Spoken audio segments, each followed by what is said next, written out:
สนุนโดยแอปวันดีคอนเทนต์จริตไทยเพื่อคนไทยดาวน์โหลดได้แล้ววันนี้เมื่อมีอาการไอมีเสมหะบรรเทาด้วยยาน้ำแก้ไอเด็กตรามิสเตอร์เฮิร์บ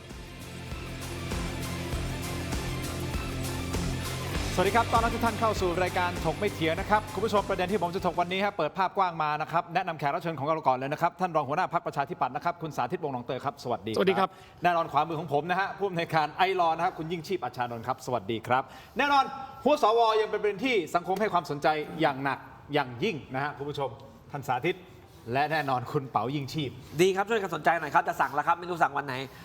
เร็วๆนี้แหละเร็วๆนี้แหละนะเอาอย่างนี้คุณเป๋า2 ทุ่มอ่ะมันก็ยังไม่ดึกขนาดนั้นหรอกแต่คุณก็โพสต์รัวๆครับเมื่อวานนี้ไอรอมีการโพสต์แหละฮะว่ามีการคุยโทรศัพท์กันนะระหว่างนะอดีตคนขับรถของคุณ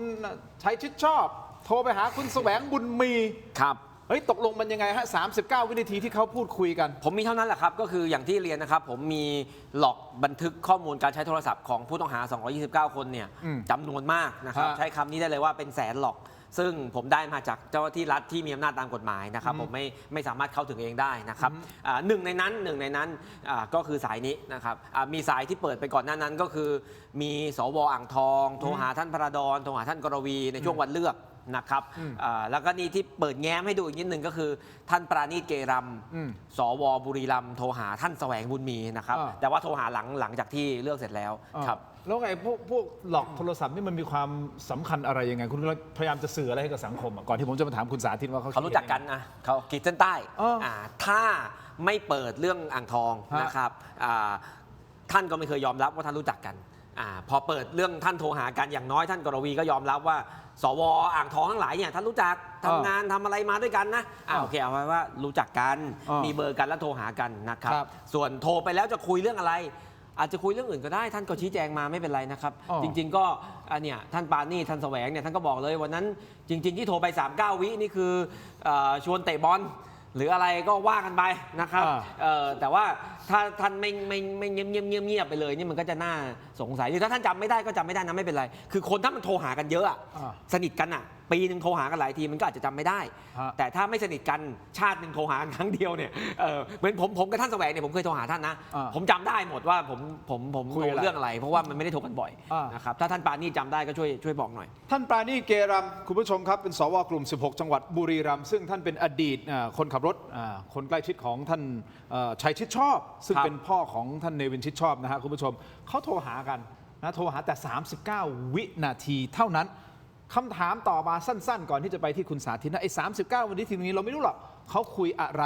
แต่สุดท้ายมันก็ไม่ได้ผิดกฎหมายอะไรไม่ใช่เหรอแล้วไงโทรไม่ผิดครับแค่ชี้แจงแค่มีหลักฐานแวดล้อมมากขึ้นว่าในช่วงวันเลือกนั้นมันมีการติดต่อสื่อสารกันนะครับแค่นั้นแล้วท่านปานี่ก็คนดังนะฮะก็คือท่านเขียนประวัตินักฟุตบอลอาวุโสแล้วบอกว่าลืมเอาแว่นใบวันสมัครอะไรเงี้ยนะครับซึ่งจริงๆในช่วงที่โทรหากันเนี่ยหลังวันเลือกเนี่ยเป็นช่วงที่ท่านกำลังดังเลยเงี้ยเป็นช่วงที่ท่านปานี่กำลังถูกสื่อเอามาขุดคุยว่าเขียนประวัตินักฟุตบอลอาวุโสนี่ได้เป็นสวแล้วเหรอนะครับช่วงนั้นก็มีจริงๆดัง2 คนหลังวันเลือกก็คือหมอเกตกมลกับท่านปานี่เนี่ยดังอยู่2 คนสุดท้ายหมอเกตกมลถูกส่งฟ้องตัดสิทธิ์นะครับท่านปานี่ยังไม่ถูกส่งฟ้องครับแน่นอนท่านสาธิตก็ไม่เห็นผิดปกติโทรหากันแล้วยังไง39 วิคือมันจะเป็นหลักฐานเพียงพอที่จะทำให้น่าเชื่อได้ว่าแล้วให้กกต.ส่งไปที่ศาลฎีกาครับไม่รู้ว่ามันก็ต้องเป็นจิ๊กซอว์ตัวหนึ่งที่โยงให้เห็นถึงกระบวนการทั้งหมดเพราะว่าขณะนี้นี่ผมคิดว่าตั้งแต่2 ไอนี่เปิดกันมานะไอติมกับไอรอเนี่ยผมว่าคนก็เห็นภาพที่มันชัดขึ้นนะเรื่องเลือกสวใหม่ๆนี่ผมว่าคนคลางแคลงใจคืองงอยู่ว่าหัวสวมันคืออะไรแล้วมันผิดตรงไหนแล้วไอ้คนที่เป็นสวทั้งหลายกับคนที่มีอำนาจอยู่ในพรรคการเมืองทั้งหลายมันเกี่ยวโยงกันยังไงแต่ว่าพอเปิดไปพยานหลักฐานทั้งหลายทั้งจากยิ่งชีพจากไอติมบ้างจากคนที่เคยสมัครสวออกมาเป็นพยานบ้างและจากหลายสื่อที่ช่วยกันเปิดออกมาเนี่ยผมว่ามันเริ่มโยงจิ๊กซอว์ทั้งหลายเนี่ยให้เห็นแล้วว่ากระบวนการนี้มันผิดปกติจริงๆวันนี้ที่โรงแรมรามาการ์เด้นที่คุณอภิสิทธิ์จัดเรื่องสัมมนาวิกฤตองค์กรอิสระนะท่านวัดติงสมิทธิ์อดีตผู้พิพากษาอาวุโสอดีตประธานกรรมการสิทธิ์เนี่ยอาจารย์บวรศักดิ์กับคุณวิชามหาคุณอาจารย์วัดติงสมิทธิ์นี่พูดไว้ชัดเลยว่าวิธีการเลือกสวแบบนี้เนี่ยมันไม่มีทางเลยถ้าคุณไม่หัวกัน ที่คุณจะได้ คุณเข้าใจสมมติฐานนี้ไหมเพราะฉะนั้นถ้าคุณจะได้เนี่ยคือคุณต้องหัวกัน ซึ่งการหัวกันมันก็มีหลายแบบอีกเช่นสัญญาว่าจะให้ใช้เงินไหมใช้อำนาจหน้าที่ไหมมีคนนอกเข้าไปเกี่ยวไหมมันทำผิดระเบียบกกตไหมอย่างนี้เป็นต้นซึ่งเพราะฉะนั้นโทรศัพท์อันหนึ่งเนี่ยเผินธรรมดาเจาะประเด็นเดียวอาจจะไม่มีอะไรแต่ว่าใครโทรหาใครล่ะอีกคนหนึ่งเลขากกตนะผู้อำนวยการเลือกตั้งสวระดับประเทศนะอีกคนหนึ่งเนี่ยก็นอกจากเป็นผู้สมัครสวที่ผ่านการรับเลือกแล้วยังเกี่ยวพันกับแกนนำในพรรคการเมืองที่มีการกล่าวถึงอีกด้วยไม่มีใครรู้39วินาทีก็คุยอะไรกันแต่แค่หลอกโทรศัพท์นี้มันก็ชวนให้ปฏิปต่อเรื่องได้เยอะผมคิดว่าอย่างนั้นแต่จะเป็นการปฏิปต่อที่มันเป็นธรรมหรือเปล่าไม่ใช่แบบว่านะ Texas Sharpshooter Fallacy นะฮะนักแม่นปืนเท็กซัสเนี่ยพอเอาเรื่องนั้นมาวางแล้วก็ต่อเชื่อมโยงกันเป็นเรื่องเดียวกันคุณสาธิตด้วยความเป็นธรรมนะผมเรียนอย่างนี้โอเคขออนุญาตผมเรียนอย่างนี้สมมุตินะฮะคดีหัวสวเนี่ยเราไม่เคยทำมาก่อนทุกคนไม่เคยทำไม่เห็นภาพสมมติคดีฆ่าคนตายเนี่ยมีคนโดนยิงตายเนี่ยสมมติเราจะต้องมีกล้องวิดีโอหน้าชัดๆว่าคนนี้กำลังยิงคนนี้เท่านั้นถึงจะลงโทษได้หรือเปล่าผมคิดว่าไม่ใช่นะครับอันดับแรกพอมีคนตายปุ๊บก็ต้องดูก่อนว่ามึงไปทะเลาะกับใครมามีสาเหตุโกรธเคืองกับใครทีนี้สมมุติว่ามันมีคนที่มันขัดแย้งกันมาโหแย่งชิงธุรกิจกันมาหลายปีเนี่ยคนนั้นเนี่ยปรากฏว่ามีกล้องวงจรปิดเห็นเขาแถวที่มีเหตุเฮ้ยปรากฏว่ามีลูกน้องเขาไปซื้อปืนเฮ้ยปรากฏว่าปืนมันตรงกับกระสุนที่โดนยิงแค่นี้มันมีเหตุสงสัยได้แล้วไม่ได้บอกว่าเขาทำผิดนะเขายังมีสิทธิ์100%ที่จะบอกว่าตัวเองไม่ได้ทำผิดนะครับแต่แค่นี้มันมีเหตุพอแล้วที่จะตั้งข้อกล่าวหาว่าเฮ้ยคุณเกี่ยวข้องกับการยิงคนตายหรือเปล่าแล้วเมื่อส่งไปฟ้องต่อศาลเนี่ยหลักฐานก็มีเนี่ยมันก็จะแวดล้อมว่ามันมีอะไรน่าสงสัยเกี่ยวกับคุณบ้างก็ไปสู้กันในศาลจำเลยมาถึงก็ปฏิเสธบอกเฮ้ยไม่ใช่วันนั้นตอนยิงฉันตอนเกิดเหตุฉันอยู่ที่อื่นคุณก็เอาหลักฐานมาแล้วตามระบบกฎหมายครับมันก็มีคนที่เขาออกแบบมาให้เป็นมืออาชีพในการชั่งน้ำหนักว่าไอ้ฝ่ายโจทย์ว่างี้ฝ่ายจำเลยว่างี้แล้วใครโกหกมันต้องมีคนนึงโกหกเพราะมันไม่ตรงกันคนที่เขามีหน้าที่นี้เป็นอาชีพก็คือผู้พิพากษาศาลนะครับก็ส่งไปให้ศาลชั่งน้ำหนักนะครับอย่างเช่นท่านปานี่เนี่ยท่านจะบอกว่าชวนท่านแสวงเตะบอลแต่ว่าถ้าฝ่ายโจทย์จะกล่าวหาว่าโทรไปนี่คือโกงเลือกก็ต่างคนต่างพูดไว้ก็ไปฟังให้ศาลเป็นคนฟังและศาลตัดสินผมก็ไม่ตัดสินนะผมไม่ตัดสินว่าใครผิดก็ส่งไปที่ศาลฎีกาซะถูกต้องคือถามว่าเป็นธรรมไหมเนี่ยนะผมว่าในกรณีที่เป็นข้อมูลเกิดขึ้นเนี่ยมันไม่ใช่การกล่าวหาที่เป็นธรรมหรือไม่เป็นธรรมประเด็นว่าพอมันอยู่ถ้ามันอยู่ในสำนวนเนาะกกตเนี่ยมีหน้าที่ที่ต้องตัดสินใจว่าไอ้กรณีโทรหาในวันดังกล่าวแล้วโทรหาผู้ที่เกี่ยวข้องเนี่ยมีเหตุอันควรเชื่อได้ว่าที่จะต้องส่งสารหรือเปล่าความเป็นธรรมหรือไม่เวลาขึ้นศาลเนี่ยจะเป็นคนที่จะต้องพิสูจน์โดยปราศจากข้อสงสัยซึ่งผู้ถูกกล่าวหามีสิทธิ์ที่จะโต้แย้งได้ถูกไหมครับความเป็นธรรมมันอยู่ตรงนั้นณวันนี้เราไม่ได้บอกก็ผิดถูกแต่มันเกิดเรื่องนี้จริงผมว่าเจ้าตัวก็รับแล้วใช่ไหมว่าโทรไปจริงครับเจ้าตัวปานี่ยังไม่ได้รับแต่ว่าท่านพลาดอนท่านกรวีนี่เขารับว่ากรณีน้อยว่าเขารับโทรหาสวอ่างทองจริงนะครับเขาต้องรอชี้แจงว่าตกลงมีการโทรหรือไม่โทรอย่างไรเพราะคุณไอรอก็เปิดออกมาแล้วนะครับคุณผู้ชมแต่ที่แน่ๆเนี่ยคุณมานั่งอยู่ตรงนี้เนี่ยตอนแรกตกลงคุณไม่ไปทำเนียบเรียบร้อยแล้วใช่ไหมฮะวันนี้เขานัดคุณบ่ายโมงไม่ใช่เหรอฮะไม่ได้ไปผมไม่รู้เรื่องอะไรอยู่ดีๆนักข่าวก็โทรมาปลุกผม8 โมง 9 โมงว่าจะไปทำเนียบไหมไปทำไมครับก็ผมก็ไม่เคยกล่าวหาท่านนภินทรอะไรนะครับแล้วผมส่วนตัวผมไม่ได้ต้องการให้ท่านชี้แจงอะไรต่อผมไม่จำเป็นต้องเข้าไปในทำเนียบเพื่อไปห้องทำงานของท่านเพื่อไปฟังท่านชี้แจงผมนะครับผมไม่อยากฟังผมอยากให้ท่านบอกต่อสาธารณะว่าความจริงในมุมท่านเป็นอย่างไรอย่างนี้คุณผู้ชมอาจจะสงสัยประเด็นนี้มันคือยังไงคืออย่างนี้ผมเล่าให้ฟังสั้นๆนะท่านสาธิตนะครับมีการตั้งกระทู้ถามสดจากคุณไอติมภริษวัชรศิลป์นะครับที่ตั้งกระทู้ถามตรงถึงคุณณภินทรศรีสัมพันธ์ซึ่งท่านเป็นรัฐมนตรีประจำสำนักนายกรัฐมนตรีนะครับกรณีนี้คุณไอติมบอกนะฮะกล่าวหามันมีข้อกล่าวหาบอกเรื่องการทุจริตเลือกสวซึ่งคุณณภินทรเป็นหนึ่งใน229คนที่ถูกกล่าวหาแต่ปรากฏว่าคุณณภินทรกลับส่งหนังสือขอเลื่อนตอบโดยอ้างติดภารกิจลงพื้นที่จังหวัดราชบุรีคุณไอติมใช้เวลาสั้นๆนะครับอ้างว่าก่อนการเลือกสวระดับประเทศในวันที่26มิถุนายนปี67มีอดีตผู้สมัครสวนามสมมุติว่านายเอในนามสมมุตินะนายเอถูกเชิญให้ไปพบท่านณภินทรสมัยที่ท่านดำรงตำแหน่งเป็นรัฐมนตรีช่วยว่าการกระทรวงพาณิชย์ถึง2 ครั้งไปหาถึง2 ครั้งนะครับที่ห้องทำงานในกระทรวง ครั้งแรกคือวันที่ 24 มิถุนายน ปี 2567 มีการอ้างว่าเป็นการไปขอดูตัวฮะและมีการพูดคุยทำนอง บอกว่าหากได้เป็นสวจะขอความร่วมมือสัก 2-3 อย่างนี่คือข้อกล่าวหานะต่อมาครับพบกันในครั้งที่ 2 คืออีก1 วันถัดมาคือวันที่ 25 มิถุนายน 2567 ก่อนวันเลือกตั้งระดับประเทศเพียงวันเดียวมีการกล่าวหาว่าคุณนภินทรได้นำเอกสารซึ่งเป็นเอกสารใบลาออกมาให้นายเอนามสมมุติเซ็นรับรองเอาไว้ล่วงหน้าและกลายเป็นว่าคุณนภินทรเองก็มีการออกมาบอกเฮ้ยโอเคพร้อมชี้แจงไม่หนีนะท่านบอกงี้ไม่หนีพร้อมชี้แจงทุกประเด็นก็เลยบอกให้คุณไอติมพริตกับคุณเป๋าไปพบท่านไปพบท่านบ่ายโมงวันนี้ไงไม่มีหนีพร้อมตอบทุกคำถามแต่ปัญหาของประชาชนต้องมาก่อนขอเชิญคุณไอติมและคุณยิ่งชีพไอรอมาพบเพื่อรับฟังข้อเท็จจริงและซักถามได้ในทุกประเด็นวันที่ 28 สิงหาคม 2569 เวลา 13 นาฬิกาณตึกบัญชาการ1ทำเนียบรัฐบาลก็คือวันนี้คุณก็ไม่ได้ไปคุณไอติมได้ไปไหมคุณไอติมก็ไม่ได้ไปก็เขาอุตส่าห์จะชี้แจงว่าทำไมไม่ไปฟังขอบคุณที่ท่านอุตส่าห์เชิญเป็นเกียรตินะครับชีวิตนี้ไม่เคยไปทำเนียบรัฐบาลนะครับไม่เคยไปพบรัฐมนตรีคนไหนเลยแต่ท่านเล่นโพสต์กลางดึกผมก็ไม่เห็นนักข่าวโทรมาตอนเช้านะครับผมก็มีธุระอื่นบ้างนะครับผมก็แล้วผมเรียนตรงๆผมไม่ได้อยากให้ท่านเชิญผมไปชี้แจงเป็นการส่วนตัวนะครับผมไม่ได้คิดว่าท่านผิดหรือไม่ผิดแต่ผมยืนยันว่าในสำนวนมีพยานกล่าวถึงท่านอย่างนั้นจริง ๆถ้าท่านบอกว่าไม่ได้ผิดก็ไม่เป็นไรครับก็ไปชี้แจงที่ศาลดีไหมนะครับแต่การเชิญไปพบก็คือถือว่าเป็นการเปิดเพื่อที่จะชี้แจงข้อเท็จจริงใช่ไหมในมุมของคุณสาธิตมองยังไงที่ท่านนภินทรให้ความเป็นธรรมกับท่านนะท่านก็บอกก็มาสิก็จะได้คุยกันจะได้บอกว่าข้อเท็จจริงมันคืออะไรไม่ถ้าจะเชิญจริงๆมันต้องแฟร์กว่านี้มันต้องนัดกันล่วงหน้าโน่นนี่นั่นนี่ล่วงหน้าแล้วนะก็คือนับเมื่อวานโอ้ตอนดึกเนี่ยนะล่วงหน้าประมาณโอ้ตอนดึกเนี่ยไม่ประเด็นของเรื่องนี้มันอยู่ตรงที่ว่า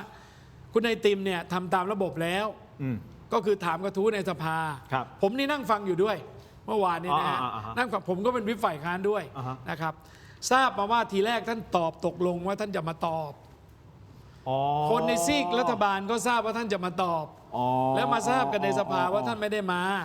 ติดปัญหาคุณไอติมก็ลุกขึ้นบอกว่าถ้าจะมาเนี่ยตั้งใจจะถามแบบนี้ประเด็นมีเท่านั้นเป็นท่านก็ชี้แจงไปส่วนในท่านบอกว่าเปิดตึกไปคุยกันน่ะมันอีกเรื่องหนึ่งแล้วก็พูดกันจริงๆนะครับไอ้เปิดตึกที่ทำงานตัวเองแล้วเชิญคนที่เขาพูดเรื่องข้อมูลตรงนี้ไปกล่าวหาเนี่ยหลักแล้วมันไม่เป็นไปที่เป็นกลางแล้วครับเอาสักรายการไหมล่ะรายการทีวีเลยเนี่ยถกไม่เถียงมาเอาถกไม่เถียงเปิดพื้นที่ให้อยู่แล้วคุณนภินทรเก้าอี้ตัวหนึ่งไอติมตัวหนึ่งไอรอตัวหนึ่งเอาไหมล่ะนี่เปิดทุกประเด็นนี่ชัดกว่าอย่างนี้นะฮะท่านนภินทรนะครับวันนี้ก็ได้โฟนอินในรายการกรรมกรข่าวคุยนอกจอของพี่สรยุทธ์นะครับมีการยืนยันบอกไงรู้ไหมฮะบอกว่าไม่ได้เชิญนายเอนามสมมติคนนี้มาที่ห้องนะแถมยังไล่นายเอออกจากห้องไปซะด้วยซ้ำนะทั้งยังมีการอ้างถึงพยานที่เป็นข้าราชการระดับสูงที่ให้การสอดคล้องกับตนเองบอกว่าก่อนจะตั้งคำถามว่าถ้าเทียบกับพยานหนึ่งปากที่พูดลอยๆไม่มีหลักฐานเทปหรือว่าภาพถ่ายนะใครมีน้ำหนักมากกว่ากันความหมายก็คือว่าเฮ้ยมันมีข้าราชการระดับสูงหลายปากเลยนะบอกเฮ้ยเหตุการณ์นี้มันคือมาแล้วเขาไล่ออกอ่ะไม่ได้มีอย่างที่คุณไอติมบอกว่ามีการพูดคุยกันในห้องนู่นนี่ไม่มีทีนี้คุณนภินทรพูดประโยคนึงนะครับคุณผู้ชมบอกว่าพยานเอกสารของผมมีน้ำหนักเพียงพอมีเหตุผลอันควรไม่เชื่อว่าผมกระทำความผิดท่านพูดอย่างนี้นะฮะคุณเป๋าสาธิตคุณนภินทรเขามีพยานฝั่งของเขาหลายปากด้วยแล้วก็มีคำให้การของฝั่งนะของพยานของฝั่งเขาและโทษนะฮะฝั่งของคุณไอติมผมไม่รู้นะฮะในความเป็นธรรมเนี่ยจะเอาผิดคุณนภินทรในประเด็นอะไรยังนึกไม่ออกนะตอนนี้ผมไม่ได้จะเอาผิดท่านผมบอกแล้วว่าผมไม่รู้ท่านผิดไหมนะครับสำนวนเป็นอย่างนี้นะครับสำนวนเนี่ยรองเลขาธิการกกต.รับฟังพยานคือนายเอและปากอื่นๆที่กล่าวหาท่านนภินทรและรับฟังพยานของท่านนภินทรแล้วรองเลขาธิการกกต.เห็นควรว่าให้สั่งฟ้องเพราะไม่เชื่อคำให้การของท่านนภินทรและพยานนะครับสาเหตุก็เพราะว่าท่านนภินทรเนี่ยบอกว่ามีพยานหลายปากที่อยู่ในห้องที่สามารถให้การตรงกันได้ว่าวันนั้นไม่ได้หัวนะครับแต่ว่าพยานเหล่านั้นเนี่ย ไม่ได้ไปให้การชี้แจงเป็นตัวบุคคล คือไม่ได้ไปให้การให้เจ้าหน้าที่สอบถาม แต่ทำหนังสือชี้แจงหมด แล้วหนังสือชี้แจงเนี่ยเขียนเหมือนกันรูปแบบเดียวกันลักษณะเดียวกันก็ท่านรองเลขากกต.จึงเชื่อว่าอันนี้ก็เตรียมกันมาได้ไอ้พยานที่ว่ามีหลายปากเนี่ยไม่น่าเชื่อถือ เขาพูดนะเขาบอกนะนายเอคนเนี้ยมาพร้อมกับคณะตัวแทนสภาเกษตรกรเพื่อหารือแนวทางในการแก้ปัญหา ไก่เนื้อและไก่แช่แข็งมันล้นตลาด ซึ่งในระหว่างนั้นนายเอได้พูดขอให้ตนเองเนี่ยช่วยเรื่องของการเป็นสวแต่ตนเองหมายถึงว่าท่านนภินทร์เนี่ยปฏิเสธไปทันทีเนื่องจากบอกให้มันเป็นเรื่องผิดกฎหมายคุณมาคุยเรื่องนี้ไม่คุยส่วนวันที่ 2ที่มีการเข้ามาพบอีกครั้งหนึ่งเนี่ยเป็นการเข้ามายื่นหนังสือโครงการรณรงค์บริโภคไก่แต่นายเอก็พยายามที่จะพูดเรื่องขอให้ช่วยสวอีกครั้งหนึ่งท่านก็บอกว่าก็เชิญออกไปห้องทำงานด้วยความไม่พอใจนี่ท่านพูดอย่างนี้นะให้สัมภาษณ์ในรายการกรรมกรข่าวคุยนอกจอพูดอย่างนี้เลยนะครับและแถมด้วยนะบอกด้วยนะฝ่ายค้านไอรอเหตุใดจึงนำเสนอเฉพาะข้อมูลที่มันส่งผลร้ายต่อผู้ที่ถูกร้องเรียนเพียงฝั่งเดียวทำไมไม่เปิดข้อมูลอีกฝั่งหนึ่งคำชี้แจงและพยานหลักฐานต่างๆมาหักล้างล่ะมันอยู่ในสำนวนนะทำไมไม่ออกมาแสดงว่าคุณไม่สุจริตหรือเปล่าเอาข้อมูลแค่ฝั่งเดียวมาโจมตีผมแล้วฝั่งข้อมูลฝั่งผมทำไมคุณไม่ออกมาล่ะคุณจะตอบเรื่องนี้ยังไงแต่ตอนนี้ยังไม่ต้องตอบนะผมขอเนี่ยพักสักครู่สั้นๆนิดเดียวเดี๋ยวช่วงหน้ากลับมาพูดคุยกันต่อนะครับยังมีประเด็นถอดรหัสวิกฤตศรัทธาองค์กรอิสระที่โรงแรมรามาการ์เด้นท่านสาธิตก็สดๆร้อนๆมาวันนี้ แถวหน้าเลยครับดุเดือดจริงๆกูรูระดับประเทศมาพูดคุยกันอดีตนายกด้วยอยู่ตรงนั้นด้วยเป็นอย่างไรพักสักครู่ช่วงหน้ากลับมาติดตามครับ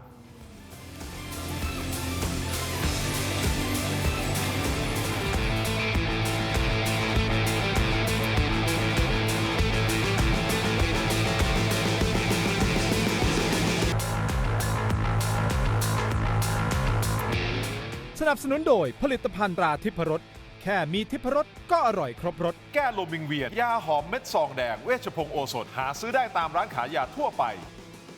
กลับกันต่อนะครับคุณผู้ชมถกไม่เถียงคุณผู้ชมครับใครที่ชมออนไลน์อยู่ตอนนี้นะฮะ YouTube เรามีโหวตด้วยนะครับคุณสนใจข่าวหัวสวมากน้อยเพียงใดช่วยกันโหวตให้ผมหน่อยนี่สนใจมากตามข่าวทุกวันเฉยๆดูบ้างไม่ดูบ้างหรือว่าไม่ได้สนใจเลยนะฮะคุณผู้ชมโหวตกันเข้ามาหน่อยอยากรู้เอาสัก 3,000 โหวตหน่อยได้ไหมฮะตอนนี้1,000 กว่าโหวตแล้วนะครับคุณผู้ชมก่อนที่จะกลับไปที่คุณสาธิต กรณีที่มีเสวนาเวทีที่ระดับบิ๊กระดับท็อปหัวกะทิของประเทศเนี่ยมารวมตัวกันคุณสาธิตไปที่เวทีนั้นด้วยนะครับคุณยิ่งชีพตอบประเด็นนี้ก่อนเนี่ยท่านนภินทร์บอกเฮ้ยมันมีข้อมูลฝั่งผมพยานหลักฐานต่างๆทำไมคุณไม่เอามาเปิดบ้างล่ะคุณเปิดหมายถึงว่าเปิดแค่ฝั่งเดียวครับพูดตรงๆสั้นๆคือผมไม่มีครับแต่ว่ามันอยู่ในมือท่านไงท่านชี้แจงอะไรกับกกตไปบ้างท่านโพสต์เลยครับผมนะครับมันก็จบเนาะผมเรียนอย่างนี้ว่าทั้งหมดทั้งปวงผมไม่ได้จะพิพากษาว่าท่านนภินทร์หรือท่านไหนผิดไหมนะครับและไม่ได้บอกว่าให้สังคมพิพากษาว่าพรรคภูมิใจไทยท่านอนุทินท่านกรวีอะไรใครผิดบ้างแต่ผมจะบอกสังคมว่ามีเหตุอันควรเชื่อแล้วตามพรบกกตมาตรา 62 เมื่อมีเหตุอันควรเชื่อกกตต้องสั่งฟ้องไม่สั่งไม่ได้ยังไงต้องสั่งฟ้องเท่านั้นส่วนผิดไม่ผิดให้ไปว่ากันที่ศาลและทุกท่านก็จะมีหลักฐานเต็มที่มีโอกาสเต็มที่ในการนำเสนอต่อศาลเพราะฉะนั้นไอรอที่ออกมาเคลื่อนไหวในเรื่องนี้คือต้องการชี้ให้เห็นว่าจริงๆทุกอย่างหลักฐานมันเพียงพอที่จะมีเหตุอันเชื่อได้ว่าควรที่จะส่งสารถูกต้องแล้วมีอีกเยอะด้วยนี่เปิดแค่นิดเดียวซึ่งผมเข้าใจว่าประชาชนตอนนี้เข้าใจแล้วว่ามันมีเหตุอันควรเชื่อผมก็ไม่มีเหตุจะต้องเปิดอีกนะครับยกเว้นว่าท่านสั่งไม่ฟ้องผมก็จะเปิดแต่ว่าวันนี้มันเห็นแล้วเปิดเท่านี้เห็นแล้วนะครับเพราะฉะนั้นกลับไปที่คุณสาธิตที่เวทีเสวนาแน่นอนทุกคนผมน่าจะผมตีความเอาเองนะคุณสาธิตผิดถูกผมไม่รู้นะบนเวทีนี้เขาก็ต้องเชื่อมีเหตุอันเชื่อได้ว่าควรจะส่งสารใช่ไหมฮะทางเดียวกันหมดเลย แต่ละท่านที่ไปนี่คือโทษนะฮะคุณผู้ชมครับท่านอภิสิทธิ์เวชชาชีวะท่านหัวหน้าพรรคประชาธิปัตย์และเป็นอดีตนายกรัฐมนตรีด้วยนะครับอาจารย์บวรศักดิ์อุวันโนอดีตรองนายกนะฮะในยุครัฐบาลอนุทิน1นะครับอาจารย์วิชามหาคุณโอ้โหแต่ละชื่ออดีตปปชนะครับและคุณวัดติงสมิทธิ์ซึ่งท่านเป็นอดีตผู้พิพากษาอาวุโสในศาลฎีกา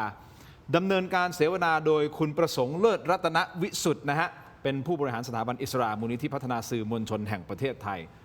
นี่คือรุ่นใหญ่กันทั้งนั้นบนเวทีแห่งนี้คุณสาธิตนั่งอยู่แถวหน้าด้วยไม่แน่ใจว่าในภาพจะเห็นคุณสาธิตหรือเปล่านะครับแต่มีคำถามครับการที่อาจารย์บวรศักดิ์อุวันโนปรากฏกายปรากฏตัวบนเวทีแห่งนี้มันมีนัยยะอะไรยังไงให้คุณสาธิตได้วิเคราะห์เพิ่มเติมครับคุณบวรศักดิ์เนี่ยไม่ขึ้นเวทีแบบนี้มาตั้งแต่แกอายุ60นะนี่ท่านบอกเองนะครับแต่ว่างานนี้เนี่ยเนื่องจากเห็นว่า1เนี่ยจัดโดยกรรมาธิการ ของสภาที่คุณอภิสิทธิ์เป็นสมาชิกอยู่เนาะเป็นกรรมาธิการอยู่ คือกรรมาธิการกิจการศาลองค์กรอิสระและรัฐวิสาหกิจนะครับกับสถาบันพระปกเกล้าร่วมกันจัด ครับ แล้วท่านก็เลยตัดสินใจมา คือคุณบวรศักดิ์พูดวันนี้มีประเด็นน่าสนใจอยู่2-3เรื่องนะ มาเลย ก็สรุปให้ฟังหนึ่งคุณบวรศักดิ์เนี่ยอยู่ในฐานะของกรรมาธิการยกร่างรัฐธรรมนูญปี 40 ซึ่งเป็นรัฐธรรมนูญฉบับแรกที่สร้างองค์กรอิสระเอาพูดง่าย ครับ ๆ ท่านก็มาเล่าที่มาที่ไปขององค์กรอิสระนะครับ ซึ่งท่านก็เล่าให้ฟังว่าที่จำเป็นต้องมีองค์กรอิสระเนี่ยเพราะว่าเมื่อก่อนเนี่ยอำนาจนิติบัญญัติบริหารตุลาการ หน่วยงานตรวจสอบนักการเมืองเนี่ยมันอยู่ใต้อำนาจบริหารหมดเลย เพราะฉะนั้นไม่มีทางเลยที่จะเอาผิดระดับรัฐมนตรีปลัดกระทรวงอธิบดีได้ ครับ ก็ต้องมีองค์กรอิสระ ถามว่าเป็นอิสระจากใคร ไม่ได้เป็นอิสระจากการตรวจสอบ แต่เป็นอิสระจากการครอบงำของรัฐบาล รัฐบาล นี่ประเด็นที่หนึ่ง อ่ะ ประเด็นที่สองท่านก็ชักให้เห็นกกตเลย เจาะกกตอย่างเดียวเลยวันนี้ ไง กกตชุดที่ 1 2 3 ไล่มาจนถึงชุดปัจจุบันคือชุดที่ 6 นะครับ ประเด็นท่านบอกว่าเมื่อไปดูผลการสำรวจที่สถาบันพระปกเกล้าทำร่วมกับสำนักงานสถิติแห่งชาติ ครับ เรื่องความพึงพอใจของคนต่อองค์กรอิสระเนี่ยปรากฏว่า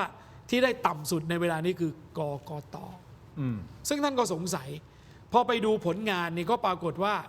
ในยุคแรกสุดกกตนี่ทั้งเหลืองทั้งอะไรนี่ไปกันเพียบ มีการเลือกสวชุดนั้น ให้ใบเหลือง5 ครั้ง เพราะตอนนั้นยังไม่มีอำนาจให้ใบแดงและมาให้ทีหลัง ท่านก็เลยบอกว่า แต่กกตชุดหลังๆมาเนี่ยแม้มีอำนาจให้เหลืองให้แดง ถึงขั้นให้ส้มให้ดำด้วยเนี่ยแต่ไม่ได้ทำ ไม่สักใบเลย ไม่ทำเพราะฉะนั้นพอไม่ทำเนี่ยคะแนนความนิยมเนี่ยก็ตกต่ำลง แต่จุดน่าสนใจที่สองก็คือ ท่านพูดถึงกตชุดหนึ่ง ครับ ซึ่งถูกฟ้องติดคุก แล้วประเด็นซึ่งฟ้องติดคุกเนี่ยคือมาตรา 157 คือละเว้น การ หรือปฏิบัติหน้าที่โดยไม่ชอบ ไม่ชอบ แล้วท่านก็อ่านคำพิพากษาศาลฎีกา ข้อหนึ่งก็คือว่าจำเลยนี่ต่อสู้ว่าเคยทำประโยชน์คุณงามความดีให้แก่บ้านเมือง และอายุเยอะแล้ว อ่าฮะ แต่ศาลบอกว่าที่ตัดสินจำคุกไม่รอลงอาญาไม่บรรเทาโทษ 2 ปี เพราะว่าประกอบคุณงามความดีจนได้เป็นตำแหน่งกกต ฮะ แต่ละทิ้งคุณงามความดี ไปปฏิบัติหน้าที่โดยไม่ชอบ โอ้โห ละทิ้งคุณงามความดีอะฮะ ใช้ ซึ่ง คำนี้เลยเหรอฮะ ผมก็เลยบอกว่าสิ่งที่คุณบวรศักดิ์เอามาอ่านเนี่ยผมว่านัยยะมันเยอะนะ ฮะ รู้แกฝากถึงใครบ้าง ไม่แน่ใจแต่อาจารย์บวรศักดิ์นะครับ บนเวทีมีพูดประโยคนี้ด้วย บอกว่า สวเป็นนวัตกรรมที่ผมก็ไม่เคยเห็นทั้งโลกนี้ เลือกกันเองระดับอำเภอ จังหวัดประเทศ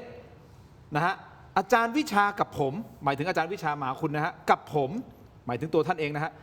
ก็เป็นสมาชิกเนติบัณฑิต ต้องไปเลือกหมอ หมอต้องไปเลือกเกษตรกร แล้วผู้ร่างท่านก็มั่นใจว่าจะไม่มีการซื้อเสียง แต่ข้อเท็จจริงวันนี้เป็นอย่างไร เราก็เห็นอยู่โอ้ย แรงครับ คือ ตรง ทั้งท่านทั้งอาจารย์วัดติงสมิธแล้วก็ ฮะ คุณวิชาเนี่ย ฮะ ก็เห็นว่าระบบการเลือกสวแบบนี้มันเป็นระบบที่มันพิสดารจริง ๆ คุณวัดติงสมิธใช้คำว่าวิปริตจะด้วยซ้ำถ้าใช้คำนี้เลย แล้วท่านบอกว่าไอ้คนที่ได้มาในหัว แล้วถ้าเราอยากฟ้องใช่ไหมฟ้องเลย ถ้าฟ้องเนี่ยขึ้นศาลเนี่ยผมพร้อมที่จะ ครับ เอาหลักฐานที่ผมมีอยู่เปิดเลย เพราะนี่คือสิ่งที่ผมมีข้อมูล พร้อมที่จะขึ้นศาลเพราะเอาหลักฐานไปเปิดได้ ผมไม่แน่ใจว่าคนข้างๆของผมนะเช็คโทรศัพท์มือถือในระหว่างที่เราสนทนากัน ใช่ ค่อนข้างหนัก เพราะว่าล่าสุดนี่ข่าวล่ามาแรง ใช่ไหม ข่าวล่ามาแรงนี่เพิ่งมาเนี่ยผมอ่านนี่สำนักงานกกตฟังนะคุณผู้ชมเพิ่งมาสดๆร้อนๆสำนักงานกกตแจ้งความดำเนินคดีกรณีเอกสารความ ไม่ต้ เห็ อน งชี้ รองเลขาธิการอย่างนี้เลย เอาแจ้งยิ่งชีพเหรอ เขาไม่ได้บอกว่าแจ้งใคร เดี๋ยว แต่ผมกำลังอ่านให้คุณฟัง ครับ ผมเลยชี้ไปทางนั้นแต่ถ้าสมมติผมถือแท็บเล็ตฝั่งนี้ผมก็จะชี้ไปทางนี้ อ๋อชี้มา แต่ว่าผมถือฝั่งนี้ผมก็เลย เขายังไม่ได้บอกว่าแจ้งใคร วันนี้นายคันชิตเจริญอินนะฮะรองเลขาธิการคณะกรรมการการเลือกตั้ง เข้าแจ้งความณกองบังคับการปราบปรามกองบัญชาการตำรวจสอบสวนกลางเพื่อดำเนินคดีนะตามกฎหมายกรณีไอลอเผยแพร่เอกสารความเห็นของนายคันชิตเจริญอินรองเลขาธิการคณะกรรมการการเลือกตั้ง ซึ่งขณะนั้นปฏิบัติหน้าที่แทนนายแสวงบุญมีเลขาธิการคณะกรรมการการเลือกตั้ง ที่เกี่ยวข้องกับคดีการเลือกสมาชิกวุฒิสภาหรือว่าสว ครับ การดำเนินการดังกล่าวเป็นไป เพื่อให้ข้อเท็จจริง ได้รับการตรวจสอบตามกระบวนการของกฎหมาย และเพื่อสร้างความเชื่อมั่นต่อการปฏิบัติหน้าที่ของสำนักงานคณะกรรมการการเลือกตั้ง โดยยึดหลักความถูกต้องโปร่งใสและเป็นไปตามกฎหมาย สุดยอด เพื่อดำเนินการตามกฎหมายกรณีไอลอแต่เขาไม่ได้บอกว่าดำเนินคดีกับใคร ไม่เขาดำเนินคดีกับผมไม่ได้ครับ ผมไม่ได้ทำอะไรผิด เอาเป็นว่า เหรอแล้ว นี่คือ แล้วดำเนินตามกฎหมายใครอ่ะ ไม่รู้ กรณีไอลอเผยแพร่ เอาเป็นว่าข่าวนี้แปลว่าสิ่งที่ผมมีในมือความเห็นรองเลขาธิการเป็นเรื่องจริงนะครับ ซึ่งก็คือความเห็นที่สั่งฟ้องท่านนภินทรนั่นแหละนะครับ อันนี้เป็นความจริงและบ่ายสามนี่บ่ายสามยัง4 โมงแล้ว 4 โมง บ่ายสามวันนี้ผมเพิ่งเปิดอีกส่วนหนึ่งที่เกี่ยวกับความเห็นของเลขากกตก็คือสั่งฟ้องสวทั้ง136 คนที่มีหมายเลขของเขาอยู่ในโพยนะครับโดยผมอ่านแล้วผมก็คอยตามนะเหตุผลเขาดีมากนะครับก็คือเขาให้เหตุผลว่าก็ท่านมีหมายเลขอยู่ในโพยแล้วโพยเนี้ยก็มีพยานเนี่ยเอามาให้พยานหลายคนเลยจากหลายจังหวัดเลย ก็บอกว่าไอ้ที่ทำโพยเนี่ยได้ผลประโยชน์ตอบแทนมีคนจ่ายเงินอย่างนั้นอย่างนี้อย่างนั้นอย่างนี้เพราะฉะนั้นคนที่มีหมายเลขอยู่ในโพยเนี่ยใครมันจะไปเอาหมายเลขคุณใส่ไปให้ฟรีๆนะครับจึงเชื่อว่าทุกคนที่มีหมายเลขอยู่ในโพยเนี่ยอยู่ในขบวนการการโกงครั้งนี้ด้วยต้องสั่งฟ้องทั้งหมดทั้งแผงนะครับเนี่ยรองเลขากกตเห็นอย่างนี้นะครับเพราะฉะนั้นเนี่ยผมจึงยืนยันว่ามีหลักฐานมากมายมีเหตุอันควรเชื่ออันควรฟ้องได้มากมายนะครับส่วนการเปิดเผยข้อมูลในการสืบสวนสอบสวนก็ไม่ได้มีกฎหมายใดบอกว่าเป็นความผิดนะครับถกเถียงกันได้ครับว่าควรหรือไม่ควรมีหลายท่านบอกผมว่าไม่ควรผมก็ยืนยันว่าโดยหลักของกฎหมายโดยหลักทั่วไปไม่ได้เขียนไว้ในมาตราไหนนะครับระหว่างการสืบสวนสอบสวนยังไม่เสร็จเนี่ยอย่าเพิ่งเอามาเผยแพร่เลยเดี๋ยวมันจะเสียรูปคดีเสียรูปคดีก็คือไอ้พยานปากหลังอ่ะมันจะรู้ว่าคุณมีอะไรในมือบ้างแล้วมันจะไปเตรียมกันให้มันโกหกนะแต่ซึ่งอันนี้ไม่ใช่นี่สอบสวนเสร็จหมดแล้ว เรียบร้อย พยานไม่มีใครกำลังจะเบิกความทุกคนเบิกความเสร็จหมดแล้วมันเสร็จเป็น 90,000 หน้ามันอยู่ในมือมันนิ่งแล้วอ่ะไม่มีกฎหมายอะไรห้ามครับโอเค อย่างนี้คุณผู้ชมในช่วงท้ายกลับมาที่เรื่องของเสวนานะครับท่านสาธิตครับในช่วงท้ายของงานเสวนาถอดรหัสวิกฤตศรัทธาองค์กรอิสระนะครับคุณวัดติงสมิทธิ์ซึ่งท่านเป็นอดีตผู้พิพากษาอาวุโสในศาลฎีกาท่านบอกงี้นะฮะท่านบอกว่าหากกกตไม่ส่งเรื่องไปให้ศาลฎีกาวินิจฉัยทุกอย่างถึงทางตันท่านพูดอย่างนี้นะฮะแต่ถ้ากกตตัดสินใจส่งไปแล้วขั้นต่ำที่ท่านยอมรับได้ก็คืออะไรรู้ไหมฮะต้องส่งฟ้องอย่างน้อย120 คนอย่างน้อยนะฮะ120 คนซึ่งท่านวัดนะบอกงี้6 คนแรกของทุกกลุ่มหัวทั้งนั้น มาเถียงกับผมหลังไมค์ไหมล่ะมาสิ6 คนแรกของทุกกลุ่มหัวทั้งนั้นและส่งฟ้องอย่างน้อย120 คนแปลว่าอะไรฮะแปลว่า6 คนแรกของแต่ละกลุ่มมีกี่กลุ่มครับ20 กลุ่ม6 คูณ 20 เท่ากับอะไรเท่ากับ120 คน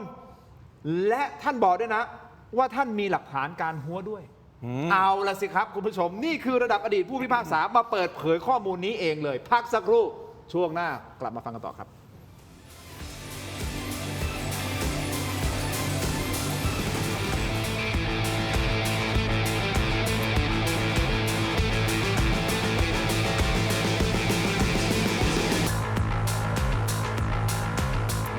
สนับสนุนโดยอาหารแมวเหมียวเหมียวอร่อยมีประโยชน์ถูกใจเหมียวกลับมาพูดคุยกันต่อนะครับคุณเป๋ายิ่งชีพนะฮะกับคุณสาธิตนะครับอย่างที่ผมพูดไปเมื่อก่อนเบรกนะฮะบอกว่าในเวทีเสวนาช่วงท้ายๆนะคุณวัดติงสมิทธิ์ฮะซึ่งท่านเป็นอดีตผู้พิพากษาอาวุโสศาลฎีกาเลยนะฮะอันนี้ต้องบอกว่าท่านเต็มไปด้วยความรู้นะฮะประสบการณ์อย่างยิ่งนะฮะท่านบอกว่า6 คนแรกของทุกกลุ่มหัวทั้งนั้นนี่คือเป็นคำพูดที่ตรงที่สุดไม่รู้จะตรงไงแล้วนะ20 กลุ่ม6 คนแรกของแต่ละกลุ่มเท่ากับว่า120 คนเอาว่าในทุกคนที่พูดมาด้วยอันนี้ตรงสุดแล้วท่านบอกว่าท่านมีหลักฐานการหัวด้วยเฮ้ย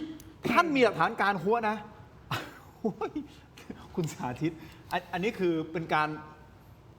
บอกให้ประชาชนตอกย้ำอีกครั้งหนึ่งว่ามันมีการหัวอันนี้เป็นคำพูดของอดีตผู้พิพากษาอาวุโสในศาลฎีกานะครับแล้วเคยเป็นประธานคณะกรรมการปปทแล้วเป็นประธานคณะกรรมการสิทธิมนุษยชนแห่งชาติเป็นนักวิชาการด้านกฎหมายด้วยเพราะฉะนั้นผมว่าเขาพิเคราะห์มาชัดเจนทั้งข้อเท็จจริงทั้งข้อกฎหมายแล้วก็ชี้ออกมาซึ่งหลักนี้ผมว่าแย้งยากเพราะฉะนั้นมันมีผลไปถึงการตัดสินใจกกต.นะครับถ้าคุณจะแย้งหลักนี้คุณจะแย้งยังไงและท่านวัดเนี่ยไม่ส้มแน่นอน ฮะ ไม่ใช่พวกเดียวกันกับส้มกับผมแน่นอน ก่อนหน้านี้ไม่เคยเห็นอะไรตรงกันเลย มีเรื่องนี้เห็นตรงกันแล้วครับ แต่ท่านวัดท่านสู้นะท่านบอกว่าเฮ้ยผมอาจจะโดนฟ้องหมิ่นประมาทอะไรก็แล้วแต่ ต้องฟ้องมาเลย ฟ้องมาเลยท่านพร้อมที่จะไป ครับ ท่านพร้อมสู้อ่ะ ผมเรียนขยายต่อจากท่านวัดอย่างนี้ เชิญ นะครับสว6 คนแรกของทุกกลุ่มเนี่ยมีคะแนนเยอะไปผิดปกติ คุณมีข้อมูลไหม มีดิ มี ถ้ามีสไลด์ต้น ๆ เลยครับเขาเรียกว่ากลุ่มคะแนนล้นกระดาน คือได้คะแนนเยอะมากเยอะเกินไป โดยระบบเนี้ยเราคิดว่าคนหนึ่งมันไม่ควรได้คะแนนเกิน 50กกตก็ออกแบบติ๊กคะแนนเนี่ยมา 50 คะแนนวันจริงเนี่ยปรากฏว่าไอ้6 คนแรกของแต่ละกลุ่มเนี่ยมันเกิน50 คะแนน กระดาน ได้เยอะมาก แล้วก็ปรากฏว่าเขาเนี่ยก็มีหมายเลขกันอยู่ในโพยที่พยานเอามาให้ว่าเนี่ยมันมีคนจ้างให้กาตามนี้ตามนี้ แล้วพอดูบัตรที่เลือกแต่ละใบออกมาก็เพราะว่าเวลาคนเขียนหมายเลขมันเขียนตรงกันทุกใบเป็น 10 ใบเนี่ยเขียนตรงกันโดยเนี่ยอย่างเงี้ยนะฮะเขียนตรงกันเป๊ะเลยดูแล้วมันบังเอิญไม่ได้นะครับโอกาสที่2 ใบจะเขียนออกมาตรงกันโดยบังเอิญแบบใจพอดีใจตรงกันเนี่ยคือ1 ใน 5,000 ล้านพูดล้าน3 ครั้ง1 ใน 5,000 ล้านแต่ว่าแต่ละกลุ่มมันตรงกันเป็น 10 ใบแล้วมันตรงกันตามโพยและไอ้คน6 คนแรกมันได้คะแนนเยอะล้นกระดานไปเนี่ยมันปกติไม่ได้หรอกครับคือถ้าผมเป็นกกตแล้วผมคิดว่าถ้าใครเป็นกกตที่ซื่อสัตย์สุจริตแค่เห็นผลการเลือกวันที่ 26 มิถุนายน 67 เนี่ยต้องไม่รับรองผลแล้วไอ้ที่ยาวมา2 ปีเนี่ยมันเกินไปเยอะแล้วเอาแค่นี้เลยนะไม่ต้องมีสำนวน DSI ไม่ต้องมีสำนวนอะไรนะ คุณดูไอ้บัตรที่มันเหมือนกันคุณดูคะแนนของไอ้6 คนแรกที่มัน6 คนเท่ากันทุกกลุ่มมันจะเป็นยังไงพอดีเป๊ะเลย6 คนเท่ากันเนี่ยแค่นี้มันก็รู้แล้วว่าการเลือกสวเนี่ยมันไม่ปกตินะครับส่วนไอ้สำนวนที่มันมีพยานมีอะไรมาให้การเนี่ยถึงจะชี้ไปว่าไอ้ข้างหลังกว่ามันจะกาออกมาแบบนี้เนี่ยใครเป็นคนบงการใครเป็นคนจ่ายเงินใครเป็นคนพาใครไปคุยกับใครครับ ท่านรองหัวหน้าพรรคประชาธิปัตย์ครับคุณสาธิตครับเอาแหละผมเข้าใจนะคุณยิ่งชีพกับข้อมูลต่างๆนี่เขาบอกแค่บางส่วนนะที่ออกมาเพื่อที่จะชี้ให้เห็นว่าเฮ้ยพยานมันควรเชื่อได้ว่าแล้วถูกต้องไหมควรเชื่อได้ว่าเพราะฉะนั้นส่งสารฎีกาเถอะอันนี้คือผมว่ากันตามเนื้อผ้า ครับ กลางๆนะครับผมเปิดพื้นที่ให้กับทุกฝ่ายนะครับแม้แต่กกตเองถ้าอยากจะมาในรายการก็ให้เกียรตินะฮะก็เรียนเชิญนะครับแต่มันก็นำมาสู่คำถามว่าสุดท้ายท่านสาธิตสุดท้ายสมมติเกิดไม่สั่งไม่ฟ้องเนี่ยมันก็จบไงแล้วยังไงหลักฐานต่างๆออกมามันก็จบใช่ไหมมันก็ทางตันจบอยู่แค่เนี้ยกกตไม่ยอม อันนี้ตรงกับที่คุณวัดพูดเลยว่า ถ้าไม่ฟ้องนี่คือตัน ก็จบเลยไง ตันก็คือหมายความว่าการทำหน้าที่ขององค์กรอิสระเนี่ยก็จะมีเหตุที่ทำให้เชื่อได้อีกว่าเป็นการทำหน้าที่โดยสุจริตหรือไม่ถ้าข้อเท็จจริงที่มันปรากฏออกมาแบบนี้ เพราะคุณวัดพูดในเวทีวันนี้ชัดมากบอกว่าแค่สำนวนที่มันยาวมา2 ปีแล้วเนี่ยมันก็มีเหตุอันควรสงสัยได้แล้ว ว่าคุณเก็บสำนวนไว้ยาวนานขนาดนี้เนี่ย แต่อย่าเอาความรู้สึกสิครับ ไม่ เอาข้อเท็จจริง นี่ข้อเท็จจริงสำนวนนี้เก็บมา2 ปีแล้วนะ ครับ และยังไม่ฟ้องเนี่ยไอ้นี่ก็มีเหตุอันควรสงสัยที่ต้องส่งสารได้แล้วนี่คำพูดนี้มันชี้ชัดเอาง่ายๆไอ้กตฟ้อง 1,700 กว่าคนอะที่บอกว่า ผู้สมัคร รับรองคุณสมบัติเป็นเท็จอะคุณเก็บไว้ตั้ง2 ปีอะดองไว้ทำไมอะ อุ้ยมัน1,700 กว่าคนนะ มันเห็นมาตั้งแต่วันแรกแล้วที่สมัคร เพราะนี่คือการตรวจสอบคุณสมบัติขั้นต้น ที่มีการเซ็นรับรองคุณสมบัติตัวเองเนี่ยใครเซ็นรับรองแล้วแต่ว่าคุณไปผิดคุณสมบัติก็แปลว่าคุณรับรองเป็นเท็จซึ่งอันนี้ก็แสดงว่ามันผิดกฎหมายทำไมเก็บไว้ตั้ง2 ปีเอาง่ายสุดนะครับคำถามทั้งหมดนี่มันไปสู่กกต1เก็บไว้นาน แล้วก็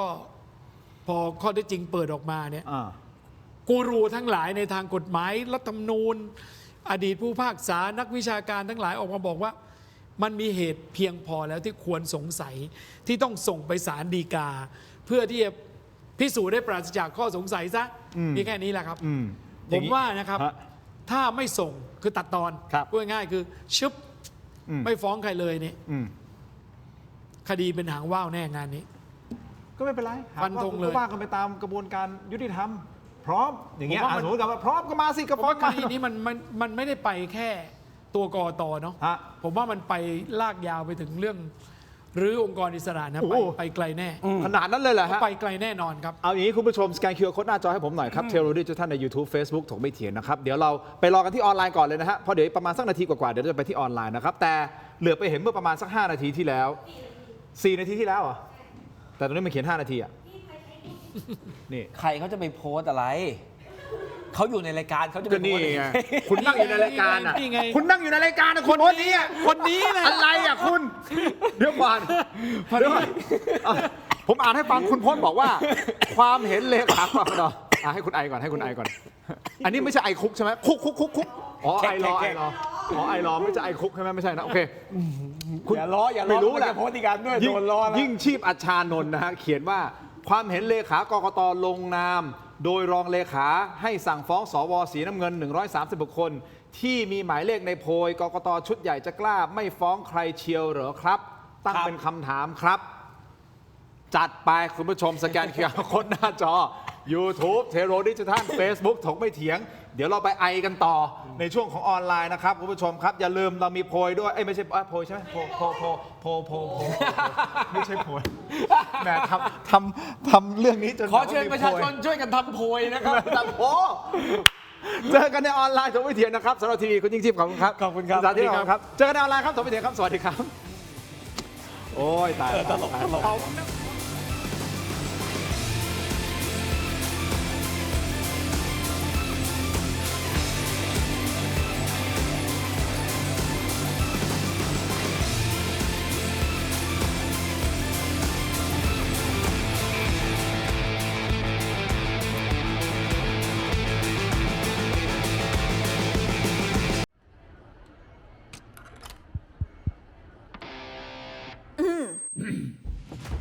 ไมบาซิน OTC รสส้มและรสมะนาว ยาอมบรรเทาอาการเจ็บคอ ช่วยระงับเชื้อในปากและลำคอ จากเกรเตอร์ฟาร์มาตรวจอ่านคำเตือนในฉลากก่อนใช้ยา กลับมากันต่อนะครับคุณผู้ชมถกไม่เถียงในช่วงของออนไลน์นะครับยังอยู่กับทั้งสองท่านนะครับท่านรองหัวหน้าพรรคประชาธิปัตย์นะครับคุณสาธิตวงศ์หนองเตยแล้วก็ผู้อำนวยการไอรอนะครับคุณยิ่งชีพอัชชานนท์นะฮะคุณเป๋า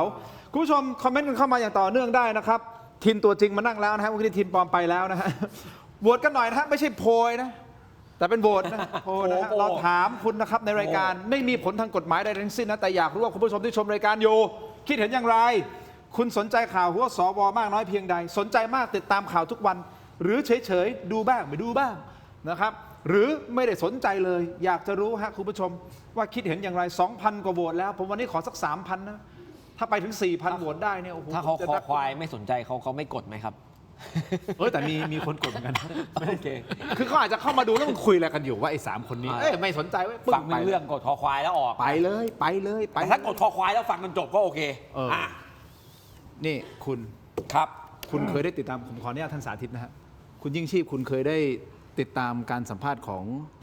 อาจารย์ธนพรอาจารย์จ๊ะที่ไปออกรายการหลังๆมาแล้วโดยเฉพาะมานั่งในรายการถกไม่เถียงแล้วบอกว่าคุณระวังนะคนที่เข้าคุกก่อนเนี่ยอาจจะเป็นคุณไอติมกับคุณไอรอยิ่งชีพเนี่ย เห็นโค้ดอยู่แต่ว่าไม่ได้ฟังครับ มีโอกาสที่คุณจะติดคุกก่อนไหม ตอนนี้ยังน้อยมากยังน้อยมาก ยกเว้นเสียแต่ว่ายกอย่างนี้นะถ้าตามข้อกฎหมายถ้าประเทศนี้ใช้กฎหมายตรงไปตรงมาตามหลักนิติธรรมนิติรัฐผมมั่นใจผมไม่มีปัญหาอะไรทุกอย่างที่ผมทำมานะครับส่วนถ้าจะมีการใช้กฎหมายกลั่นแกล้งกันแล้วบังคับใช้อย่างไม่เป็นธรรมเพราะมีเส้นสายทางการเมืองก็ติดคุกได้ ก็ติดคุกได้ก็เดี๋ยวรอดูครับผม ตกลงเอาตรงๆอ่ะคือคุณโดนหมายอะไรมาหรือยังเอาถามแบบ ยังไม่ได้รับหมายอะไรเลยครับครับถ้าเกี่ยวกับสวอะไรพวกนี้นะไม่มีคดี เหรอ ครับแต่ว่าเป็นปกตินะครับคุณทินและท่านผู้ชมก็คือสมมุติเขาแจ้งความผมปลายเดือนกรกฎาคมกว่าตำรวจจะรวบรวมสำนวนแล้วออกหมายเรียกถ้าตำรวจแบบไม่โดนเร่งนะตำรวจสนทั่วไปเนี่ยก็ 2-3 เดือนครับไม่เร็วอยู่แล้วครับแต่ถ้าโดนเร่งถ้ามันมาแล้วตั้งแต่อาทิตย์ที่แล้วเนี่ยแปลว่าตำรวจโดนเร่งครับ แสดงว่าถ้าเราคาดการณ์ถ้าไม่ได้โดนเร่งเนี่ยถ้ามีจริงๆถ้ามีฟ้องจริงๆนี่คืออาจจะโดนหมายประมาณสักเดือนกันยาประมาณ ใช่ครับ เก่าหัว ใช่ครับ ไปหลายจังหวัดเลยนะ ถ้าหมิ่นประมาทอะไรเงี้ยนะนักการเมืองทั้งหลายเนี่ยก็อีก 2-3 เดือนถึงจะได้รับครับ ไปหลายจังหวัดเลยอ่ะคุณผู้ชมมาพูดคุยกันต่อนะครับจริงๆผมก็ติดเรียกอาจารย์อภิสิทธิ์นะท่านอดีตนายกนะฮะท่านก็เป็นอาจารย์นะอาจารย์อภิสิทธิ์ ไม่ผิดนะครับ ไม่ผิดอยู่แล้วนะ บนเวทีท่านอภิสิทธิ์เขาพูดอะไรยังไงบ้างไหมฮะที่เป็นจุดที่น่าสนใจที่คุณสาธิตอยากจะสื่อ คือ สาร คุณอภิสิทธิ์เนี่ยก็พูดถึงเรื่องวิกฤตองค์กรอิสระ แล้วก็พูดถึงเคสต่างๆ ที่มันเกิดขึ้นนะครับว่ามันเกิดขึ้นมาได้ยังไง ก็มามีประเด็นหนึ่งสำหรับส่วนตัวผมนะที่น่าสนใจก็คือท่านพูดเรื่องหัวสวคือท่านพูดถึงองค์กรอิสระว่าสุดท้ายเนี่ยพอมันออกแบบองค์กรอิสระนี่เขาให้สวเป็นคนเลือกองค์กรอิสระ เขาก็ตั้งโจทย์ว่าถ้าพรรคการเมืองเนี่ย อ่าฮะ สามารถที่จะพูดง่ายๆคือครอบงำสวได้ แล้วสวที่เกี่ยวข้องกับพรรคการเมือง ไปเลือกกรรมการในองค์กรอิสระ ซึ่งโดยหลักต้องไปตรวจสอบนักการเมือง มันก็เกิดการไม่สามารถตรวจสอบได้ แล้วถ้าพรรคการเมืองนั้นไปมีอำนาจเป็นฝ่ายบริหาร แล้วพอจะตรวจสอบปปชอย่างรัฐธรรมนูญ236 สสต้องส่งเรื่องผ่านประธานรัฐสภา ก็เป็นคนของพรรคการเมืองที่มีอำนาจนิติบัญญัติอยู่อีก แล้วพอเกิดกรณีขึ้นมา องค์กรอิสระก็ไม่ยื่นเรื่องไปยังศาลเพื่อตรวจสอบอีกเนี่ย อันนี้จะถือว่าคำถามนะ เป็นการใช้สิทธิ์ล้มล้างการปกครองหรือไม่ นี่โจทย์ใหญ่มากนะครับ ไปถึงตรงนั้น ประเด็นนี้ผมฟังนี่ผมตาโตมากว่า เฮ้ย ผมอันนี้คิดไปเองเนาะ เกิดสมมติอีก2 วัน อ่าฮะ กตตัดชึบไม่ฟ้องใครเลย มันจะเข้าสมมติฐานนี้ไหม คือทั้งหมดเนี่ยใช้สิทธิ์ในการทำหน้าที่เนี่ยกลายเป็นการล้มล้างการปกครอง นี่ประเด็นใหม่แล้วนะเนี่ย นี่ประเด็นใหม่เลยครับ แล้วเป็นประเด็นใหญ่ด้วย แล้วเรื่องนี้นี่ผมคิดว่า หลายคนที่ฟังนี่อาจจะทำให้หลายคนคิดว่า ถ้าเป็นอย่างนั้นจริงเนี่ยสามารถยื่นฟ้องเรื่องล้มล้างการปกครองได้หรือเปล่า เป็นคำถาม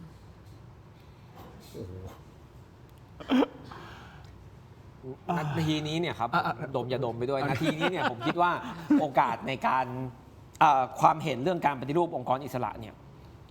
น่าจะเห็นตรงกันหมด ไปแน่ นะครับเอาจริง ๆ แม้แต่หลายท่านของพรรคภูมิใจไทยเนี่ยที่เคยเสวนากันช่วงทำประชามติเนี่ยก็เห็นด้วยว่าที่มาองค์กรอิสระเนี่ยไม่ได้เป็นอิสระนะครับแล้วมีปัญหา เพียงแต่ว่าการจะปฏิรูปเรื่องนี้ก็ต้องแก้ไขรัฐธรรมนูญ แก้ไขรัฐธรรมนูญก็ต้องได้เสียงสว1 ใน 3 67 คนนะครับและจะแก้เป็นอะไรคำถามคือจะแก้เป็นอะไร ถ้าแก้เป็นอะไรที่เขาดูแล้วเขาคุมไม่ได้เขาก็ไม่โหวตให้ มันก็ต้องแก้เป็นอะไรสักอย่างที่เขาจะคุมได้อีกเนี่ยมันก็วนลูปอย่างเงี้ยนะมันออกไม่ได้ผมถึงบอกว่าไอ้ยกเนี่ยไอ้สั่งฟ้องสวนี่จึงสำคัญ คือต้องให้เขาหยุดปฏิบัติหน้าที่ก่อนแล้วเราค่อยมาแก้กัน ถูก ถ้าสั่งฟ้องศาลฎีการับนะครับสว136 คนหยุดปฏิบัติหน้าที่คราวนี้เรามาดูโมเดลกัน องค์กรอิสระที่ดีกว่านี้สสรที่มาของการจัดทำรัฐธรรมนูญฉบับใหม่จะมาจากไหนระบบเลือกสวที่ดีควรจะเป็นอย่างไรค่อยมาคุยกันโดยปราศจากอำนาจของคนกลุ่มนี้ก่อนนะครับแต่ตราบใดที่เขายังนั่งอยู่เนี่ยจะเสนอยังไงจะผ่านนะประท้วงตากแดดไม่รู้จะผ่านยังไงครับ น่าคิด คุณอภิสิทธิ์เปิดประเด็นใหม่อีก บอกว่าทุกคนที่นั่งบนเวทีนี้เห็นด้วยกันหมดว่า ถึงเวลาแล้วที่ต้องแก้ไขรัฐธรรมนูญ แต่ว่าออกแบบสสรให้ดี ระวังเจอหัวสสรอีกรอบหนึ่งทุกคนบอกโอ้โห จะเอางั้นอีกเหรอ แต่อาจารย์บวรศักดิ์เสนอไว้ประเด็นหนึ่งน่าสนใจนะว่า สมมติให้สวเลือกองค์กรอิสระนี่เอาเป็นรัฐสภาได้ไหมคือรวมสสด้วย แต่แทนที่ให้โหวตกันแบบเสียงข้างมากเนาะให้แยกเป็นกลุ่มฝ่ายค้านกลุ่มอะไรว่าไปนะทุกคนก็มีสิทธิ์เสนอจะทำให้กรรมการในองค์กรอิสระนี้มาจากตัวแทนทุกกลุ่ม อันนี้ก็เป็นความเห็นของท่านเนาะ เป็นไอเดีย แต่มันจะเกิดขึ้นได้ต่อเมื่อว่าในมีความชัดเจนเรื่องการแก้ไขรัฐธรรมนูญซึ่งความเชื่อผมนะครับ ถ้าเรื่องของการแก้ไขรัฐธรรมนูญมันเกิดขึ้นจริงเนี่ยแน่นอนที่สุดครับผมว่าเรื่ององค์กรอิสระเนี่ยผมว่าหลายฝ่ายที่เป็นคนที่คลุกคลีอยู่ในเรื่องนี้ ตั้งแต่อดีตผู้ร่างรัฐธรรมนูญ อดีตผู้พิพากษานักวิชาการคนอยู่ในกรรมการองค์กรอิสระส่วนมากเนี่ยคิดว่าถึงเวลาแล้วเพราะว่าองค์กรอิสระก็ต้องถูกตรวจสอบถ่วงดุลเช่นเดียวกันนะครับ จะเกิดขึ้นหรือเปล่า หรือจะเรียกว่าองค์กรไม่อิสระก็ได้ พอไปเรียกว่าองค์กรอิสระจะไปรู้ทำไมเขาไม่อิสระองค์กรทั้งหลายตอนนี้มีที่มาไม่อิสระนะครับ อย่างนี้ผมถามอีกข้อหนึ่งแล้วกันนะฮะเรื่องของศาลฎีกา ครับ ยังไงก็ได้แหละ สวชุดนี้ หรือแม้แต่ใครที่อยู่เบื้องหลังผมไม่รู้นะ ไม่อยากจะให้ไปถึงศาลฎีกา ครับ เขากลัวศาลฎีกา ใช่หรือไม่ ถ้าไปแล้วมันจะเกิดอะไรขึ้น ถ้าไปศาลฎีกาจริง ผมเดาว่าก็คุมยากแต่นอกเหนือจากการคุมแล้วเนี่ยถ้าส่งฟ้องนะครับแล้วศาลรับฟ้องสวต้องหยุดปฏิบัติหน้าที่ โอเคนั่นหนึ่งแล้ว สสไม่ต้องนะครับท่านนายกรัฐบาลภูมิใจไทยนี่เดินต่อได้นะครับยกเว้นศาลสั่งเป็นพิเศษแต่ศาลอาจจะไม่สั่งให้หยุดปฏิบัติหน้าที่ท่านก็ทำงานต่อไปรัฐมนตรีอะไรก็ทำงานต่อไป แต่สิ่งที่เขาน่าจะกลัวก็คือว่าหลักฐานทั้งหมดที่เราพูดกันมาเยอะกว่านี้อีกเยอะจะถูกนำเสนอ นะครับพยานทั้งหลายที่ว่าพยานที่ผ่านมาไปพูดที่สภามาพูดตามรายการทีวีเดี๋ยวเขาจะไม่ให้การในศาลนะครับไอ้ที่ผมว่ามีสำนวนเป็นปึกๆเนี่ยเดี๋ยวมันจะถูกนำเสนอทีละอันทีละอันโดยพนักงานเจ้าหน้าที่ที่เกี่ยวข้องไอ้หลอกโทรศัพท์เนี่ยผมได้มานิดเดียวเดี๋ยวคราวนี้ตำรวจที่เกี่ยวข้องกับเทคโนโลยีเขาจะไปเบิกความและว่าหลอกได้มายังไงแล้วมันมีความหมายว่าอะไรใครโทรไม่โทรอะไรยังไงทุกอย่างเปิดเผยคราวนี้เต็มครับผม เขาเลยไม่อยากจะไปศาลฎีกา ตัดสินยังไงไม่รู้อ่ะตัดสินยังไงไม่รู้อ่ะแต่แฉหมดครับที่ศาล ที่มีความคิดเห็นเพิ่มเติมตรงนี้ไหมคือยังไงก็ได้ยื้อไม่ให้ไปศาลฎีกาถ้าไปปุ๊บเนี่ยอาจจะพังกันทั้งหมดแล้วก็มีคนคิดว่าถ้าไปศาลฎีกาเนี่ยอาจจะโดนเรื่องของการถูกประหารชีวิตทางการเมืองโดนตัดสิทธิทางการเมือง คือเรื่องนี้ถ้าไปศาลฎีกาไม่ว่าไปกี่คนเนาะผมว่าเรื่องนี้มันเป็นกระบวนการ มันโยงได้หมดเลย แล้วถ้าไปหมดนะครับหนึ่งอย่างที่ยิ่งชีพพูดก็คือมันมีการเปิดโปงกระบวนการทั้งหมดที่มันเกิดขึ้น ใครพัวพันตรงนั้นผิดถูกไม่รู้อะแต่พอคนดูรู้เนี่ยเรื่องทั้งหมดมันจะถูกตัดสินโดยประชาชนก่อน ซึ่งนี้เป็นเรื่องใหญ่มาก แล้วทั้งสวทั้งพรรคการเมืองเนี่ยมันต้องอิงฐานอำนาจประชาชนทั้งนั้นแล้วถ้าเกิดตัดสินมีความผิดด้วยนี่พรรคการเมืองมันจะไปพันเรื่องกฎหมายพรรคการเมืองไปเรื่องยุบพรรคไปอะไรต่อมีอะไรอีกยาวนะครับก็กลัวเพราะฉะนั้นอาจจะเป็นเหตุผลหนึ่งครับที่บางฝ่ายพยายามที่จะตัดตอนไม่ให้ไปถึงศาลฎีกาได้ซึ่งในขณะนี้สิ่งที่เราพูดกันหมดนี่ก็คือดูเหมือนความหวังจะอยู่ที่ศาลสถิตยุติธรรมเพราะฉะนั้นการไปถึงตรงนั้นเนี่ยอย่างน้อยเนี่ยความจริงมันต้องปรากฏเพราะฉะนั้นพอความจริงมันต้องปรากฏเนี่ย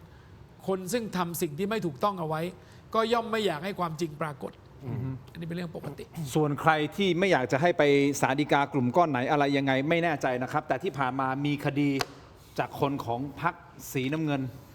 อย่างน้อย5คนคุณผู้ชมครับถูกประหารชีวิตทางการเมืองก็คือหมายความว่าโดนตัดสิทธิทางการเมืองตลอดชีวิตจากศาลฎีกานะฮะคุณผู้ชมนี่เป็นข้อมูลที่มันมีอยู่แล้วนะครับแล้วก็เป็นผู้สันทัดกรณีก็ตั้งข้อสังเกตตั้งข้อสงสัยเหมือนกันว่าเอ๊ะที่ไม่อยากไปศาลฎีกาเพราะอาจจะกลัวเรื่องนี้หรือเปล่านะครับมีทั้งหมด5ท่านนะครับ1ท่านก็คืออดีตสสนครพนมอดีตรองประธานสภาข้อหาครอบครองที่ดินรัฐป่าดงพระทายจังหวัดนครพนมก็คือคุณสุภชัยโพสุท่านที่2ครับคุณกนกวรรณวิลาวันซึ่งอดีตท่านเป็นสสปราจีนบุรีและอดีตรัฐมนตรีช่วยว่าการกระทรวงศึกษาธิการคดีอะไรฮะท่านโดนคดีบุกรุกที่ดินครอบครองพื้นที่อุทยานแห่งชาติเขาใหญ่